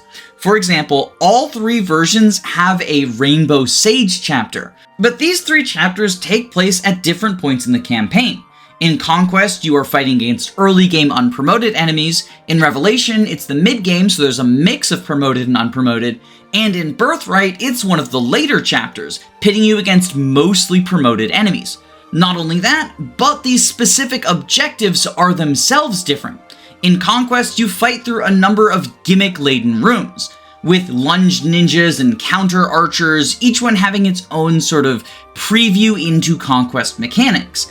Once you get to the top, you fight the boss Hinoka and seize the map. Meanwhile, in Revelations, it is once again a seize map, but the rooms no longer have gimmicks. Instead, you're just fighting against generically strong enemies. Having just been handed a number of underleveled blue units, this is an opportunity to train up your forces in preparation for some of the hardest maps in the campaign. And in the Birthright route, you are instead routing the entire map, not just trying to kill the boss. And all of the enemies have funny gimmick stats to them, such as generals with 0 defense and capped resistance, or berserkers with capped strength who are super threatening but only have 15 HP. So even though the geography of the map itself is repeated, the way you approach these three chapters is going to vary dramatically, both because of the resources you yourself have and because the enemy formations are vastly different. And the same applies to all of the repeated maps across the Fates trilogy. Whether it's the Birthright and Conquest versions of Fort Dragonfall, the Rev and Conquest versions of Fuga, or the Rev and Birthright versions of Fort Jinja. But while the mechanical differences is the thing that justifies making this choice into 3 separate games, the choice itself was pretty clearly made with story implications in mind, since the team at Intelligent Systems wanted to explore this moral dilemma. Unfortunately, the dilemma is kind of undercut by the fact that Nohr, the nation that the adopted family sides with, is pretty explicitly evil, thus kind of eliminating any weight from the moral dilemma. And in fact, the overall writing in the Fates trilogy is so bad that it kind of takes away from the impact that your choices have. Sure, Korin is making a very big decision that has rippling events that affect both nations for the remainder of the story, but it's hard to get invested when those rippling events are things like Flora setting herself on fire, Takumi jumping off a giant wall and screaming betrayal, Or Xander and Ryoma explaining to Corrin that their naivety is actually a strength because the fact that they're naive means that Xander and Ryoma won't kill each other or something. I don't fucking know, the story is stupid. I know, I'm very brave for saying the story of Fire Emblem Fates is bad, but I think there's an issue in the branching paths that doesn't get talked about that often, and that being the way that these characters' personalities seem to radically shift depending on which route you go down. For example, if you choose the birthright path, Xander places faith in his country and his father above all else, and is willing to carry out Garen's orders even when it involves accidentally killing Elise, and then he ignores her dying wish just so he can continue to carry out those orders and kill Corrin. Meanwhile, in the Conquest route, it's shown very early on that Xander cares more about his sibling than his honor, and he's willing to send his 2 retainers to help out Corrin against the wishes of his father. Meanwhile, in Revelation, Xander is once again super loyal to his nation, not even able to be swayed by Camilla or Elise, until he randomly overhears Garen talk about wanting to destroy Noor, and suddenly all of his doubts are assuaged, and he joins Corrin with no hesitation. Some of these changes could be explained by reacting to Corrin's choices. For example, Camilla becoming a murderous seductress instead of just a weird incestuous seductress is definitely spawned by the fact that Corrin sides with Hoshido instead of Noor. But other times, it just feels like the character is behaving the way the story wants them to. Like, Flora and the Ice Tribe are completely willing to rebel in Conquest, meanwhile in Birthright, they are instead just working for Garen because they know that he'll kill them if they don't. And the same thing happens in Revelation, but then Flora reacts completely differently to Corrin sparing them. In Rev, she sees reason and is like, yeah, the Ice Tribe can hide, but in Birthright, she sets herself on fire. Now, it's unsurprising that these inconsistencies across routes aren't brought up very often. I think most Fates players aren't playing it for the story because, well, the story's kinda bad. And the characters themselves are pretty poorly written, to the degree that even if they were consistent across all 3 campaigns, I don't think it would make things too much better. But the reason that I bring it up is I think it is reflective of a problem that Intelligent Systems had the next time they tried to do a major game-wide route split in Fire Emblem Three Houses. Fire Emblem Three Houses is the game that launched 1,000 discourses, in large part due to the way that its route split worked. At the very beginning of the game, you are given the choice between siding with Edelgard, Claude, or Dimitri, the 3 house leaders, each of whom you've only had a brief conversation with. I think that the placement for this choice is incredibly poorly thought out. At least in Fire Emblem Fates, they allowed you to interact with both the Norians and the Hoshidans for a couple of chapters each before you decided which one you wanted to side with. Meanwhile, in Fire Emblem Three Houses, you're basically choosing between these 3 characters purely based on vibes. And unbeknownst to the player, this choice will determine where you stand in an ideological conflict that seeks to reshape the future of Fodlan. You see, the country is on the verge of turmoil, in large part due to the caste system revolving around the crests, which are a trait that certain noble families have sometimes. Edelgard wants to completely overturn this caste system, whereas Dimitri and Claude want to uphold it, or at the very least wish for non-violent reform, and are resisting Edelgard's revolution for that reason. All 3 of these main characters have noble intentions, but are deeply flawed in one way or another. And I think it would be a very interesting decision if the player had to choose between siding with Edelgard to overturn the system at all costs, Dimitri in preserving the good parts but also some of the bad as a result, or Claude, who mostly just gets sidelined by the plot, unfortunately. But Byleth, and therefore by extension the player, does not get the opportunity to make a decision about what side of the conflict they wish to fall on. You just pick which anime protagonist you think is cutest, and then once you find out their baggage, well, you're stuck with it. With one rather major exception, that is. Major spoilers for the first half of Three Houses, but upon learning that Edelgard is the Flame Emperor, you actually get the opportunity to back out and refuse to continue to go along with her plans. If you do this, you will lose access to Edelgard and Hubert, but if you choose to continue to side with her, instead you will lose access to Flame. Which, I guess, in its own way is kind of an Aaran vs Samson situation, or at the very least is close enough to let me talk about the route split in this video. I already said I don't like the timing of the choice, and I think it would work a lot better if you chose between the 3 house leaders at around the time you choose between Silver Snow and Crimson Flower. But in order to do that, you would need to pretty significantly overhaul the structure of White Clouds. And while I have an idea for how I would like to change White Clouds to make this choice work, that feels like a topic that would bloat this already long video even more than necessary, so I'll save it for another time. Let me know in the comments if you'd be interested in a video fixing White Clouds though. But even outside of the timing, I take some issue with how the choice impacts both the gameplay and the story. From a gameplay perspective, the 4 routes don't feel especially distinct from each other.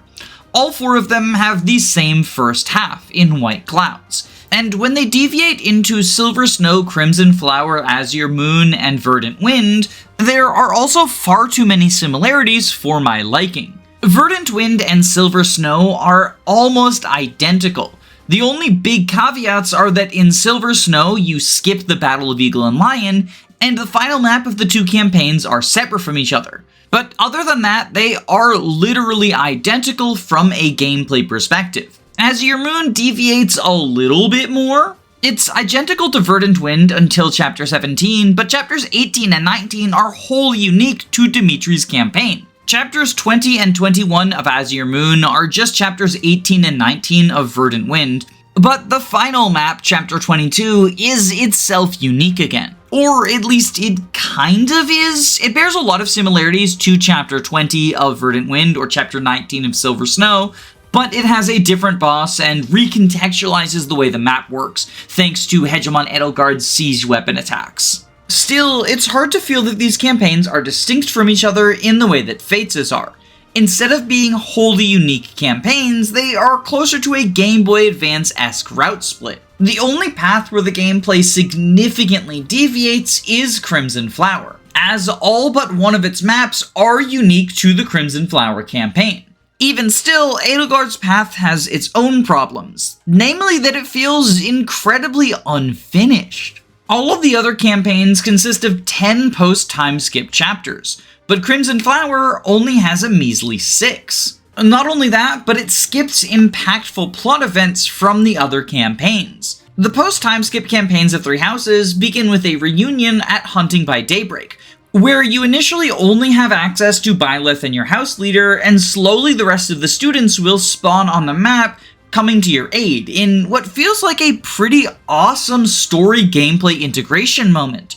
But Crimson Flower skips over this. Instead, everyone just sort of shows up at the monastery. Likewise, the 3-way Battle of Eagle and Lion that was a major selling point to 3 Houses is simply absent from the Black Eagles route. Like, even Silver Snow, which similarly skips the chapter, acknowledges it happening off-screen, if only by having Dimitri's ghost show up and be like, "Woo, I'm dead." But perhaps the most egregious absence in Crimson Flower is that the story ends kind of unresolved.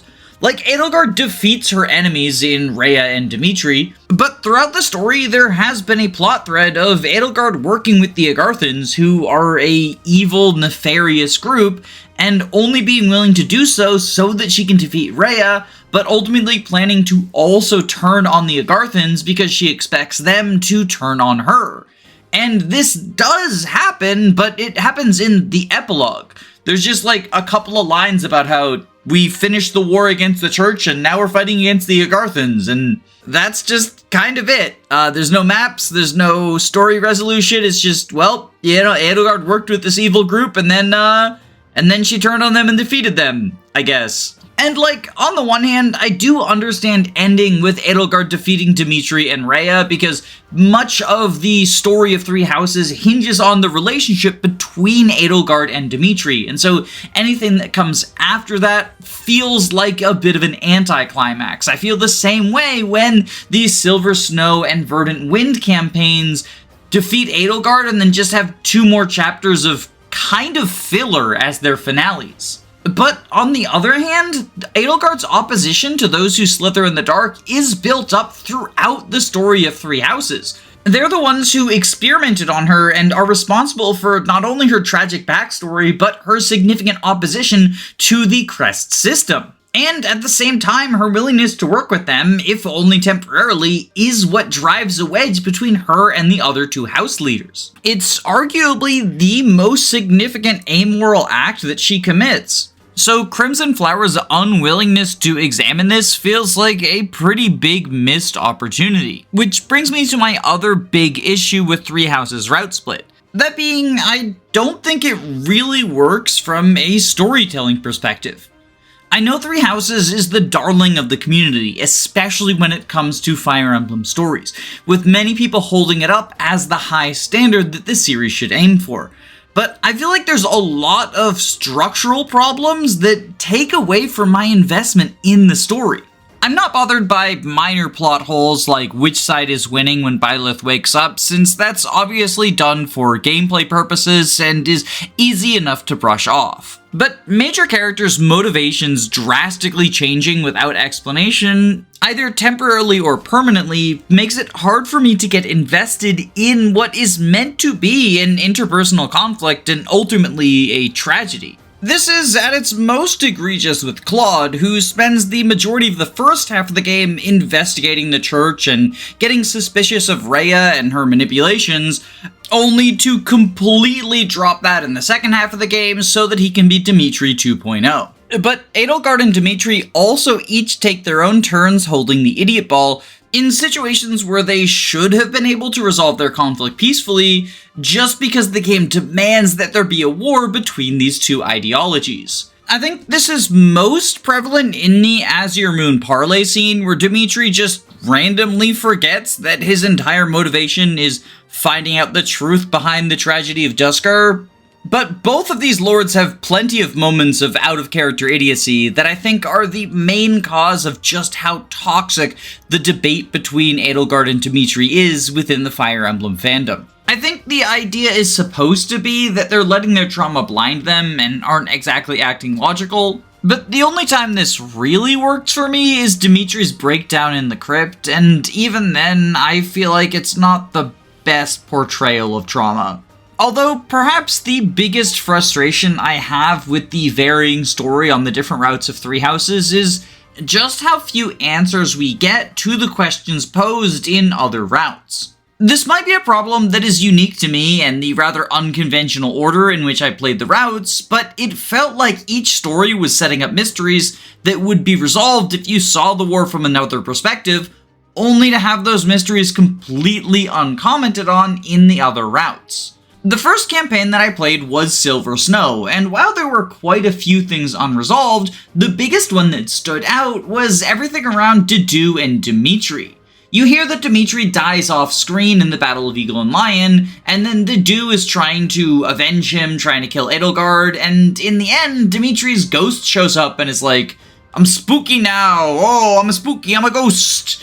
So I thought there was something weird and fucked up going on with Dimitri, which is why I then immediately booted up a Blue Lions playthrough, and nothing related to that whatsoever happened. But there wasn't really an explanation for why Claude was fighting against Dimitri at the Battle of Eagle and Lion. So next up I played Golden Deer, and the explanation for why Claude was fighting Dimitri was the aggressor. But when I was playing Azure Moon, I was controlling Dimitri. I mean, I guess technically I wasn't fully in control of Dimitri because he was crazy mode at that point, but it just felt like an unsatisfying answer to that mystery. And when I finally played Crimson Flower after having Edelgard as the antagonist for 3 different campaigns, that route really didn't shed any more light on her motivations than the ones where we were working against her. It cast her in a more sympathetic light, sure, but it didn't really recontextualize things in the way I expected the route splits to. And perhaps that's my fault for going in with incorrect expectations. I know the directors of the game have talked about how they didn't think people would play through the story more than once. And so each route is kind of meant to be self-contained. It tells its own story, and you don't need the context from the other routes to understand it.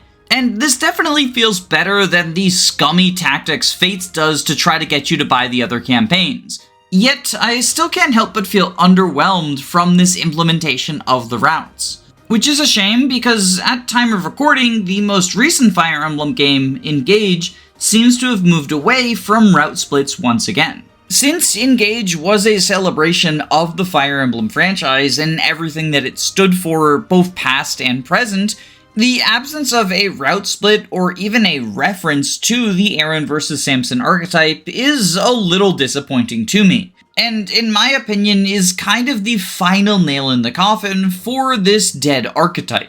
Even looking within the bond rings, the only Aaran vs. Samson unit to be featured is Olwen, and she's kind of an edge case considering the way that the choice between her and Illios even works. It's a shame because it feels like there's a lot of untapped potential here, and it's possible I'm wrong, and Fire Emblem 18 will dive headfirst into route splits again, but I wouldn't hold my breath for it. Instead, if I'm looking for more Aaran vs. Samsons in my Fire Emblem experiences, I will turn to ROM hacks, where you can get all sorts of wacky choices, like the completely unbalanced Ash vs. Logan in The Last Promise, the Tear Ring Saga inspired interludes in the various telephone hacks, the major plot-altering route split of Dream of 5, or the TMGC character who only gets her personal weapon if you kill off your early game flyer. So I guess that means the conclusion of this video, like most videos on my channel, is you should play more Fire Emblem ROM hacks. They tend to be superior to the mainline games in so many ways. Thank you to my patrons, Andu, Len, Gameboo, Karosa, Fyrant, Your Doctor, Guiji555, Smas Ruby, Zycrom, Robin D, Alenby, Hound Dogs, Girl Boss, Lizard Bongwater, Christopher Bueno, Mary McLean, Jaden, Reflect, Tailored Muffin, A Clever Username of Lies, Jackson Gimbahin, Kevin Hart Clawpose, Bethany, Calamity Callie, They Thom, Electric Giga, Erica Ford, YLO1, George Grenville the 7th PM, Jamie Collins, Thick Molder, Arvis, Cripsy Matthews, Floahay, Faulty Videos, Lyra, Kyle Madison, Derek Williams, Just Riley, Anna Cabana, Some Trades, The Daily Fugel, Faye, Henry Johnson, Magic Bite, Dragonback Lancer, Maxine the Vampire Queen, Eggman, Punchfighter Champion, Bree, Heistiklop, Caius Cole, SUP, Knick-Knack Hammersmack, Roman Cormancic, Control Tages, Adele, Aerith Emblem, Queen Elizam, Root Beer Pants, Chris, Dysike, Sardonic Muse, and especially my Jagans, Lilzabeth, and Shermie's wife. Without your generous support, long videos like this wouldn't be possible. If you would like to join the lovely names on screen, as well as get early access to my videos and a few other benefits that are too spicy to talk about on YouTube, there is a link to my Patreon below. For just $3 a month, you could be a huge support to the channel, but please only donate if you can comfortably afford to do so. I don't want anyone going broke over Fire Emblem. Subscribing, liking, sharing, all the YouTube stuff also supports me and is 100% free. So if you liked the video, I would really appreciate the thumbs up. But regardless of what you choose to do, I hope you have a wonderful day. Stay safe, gamers.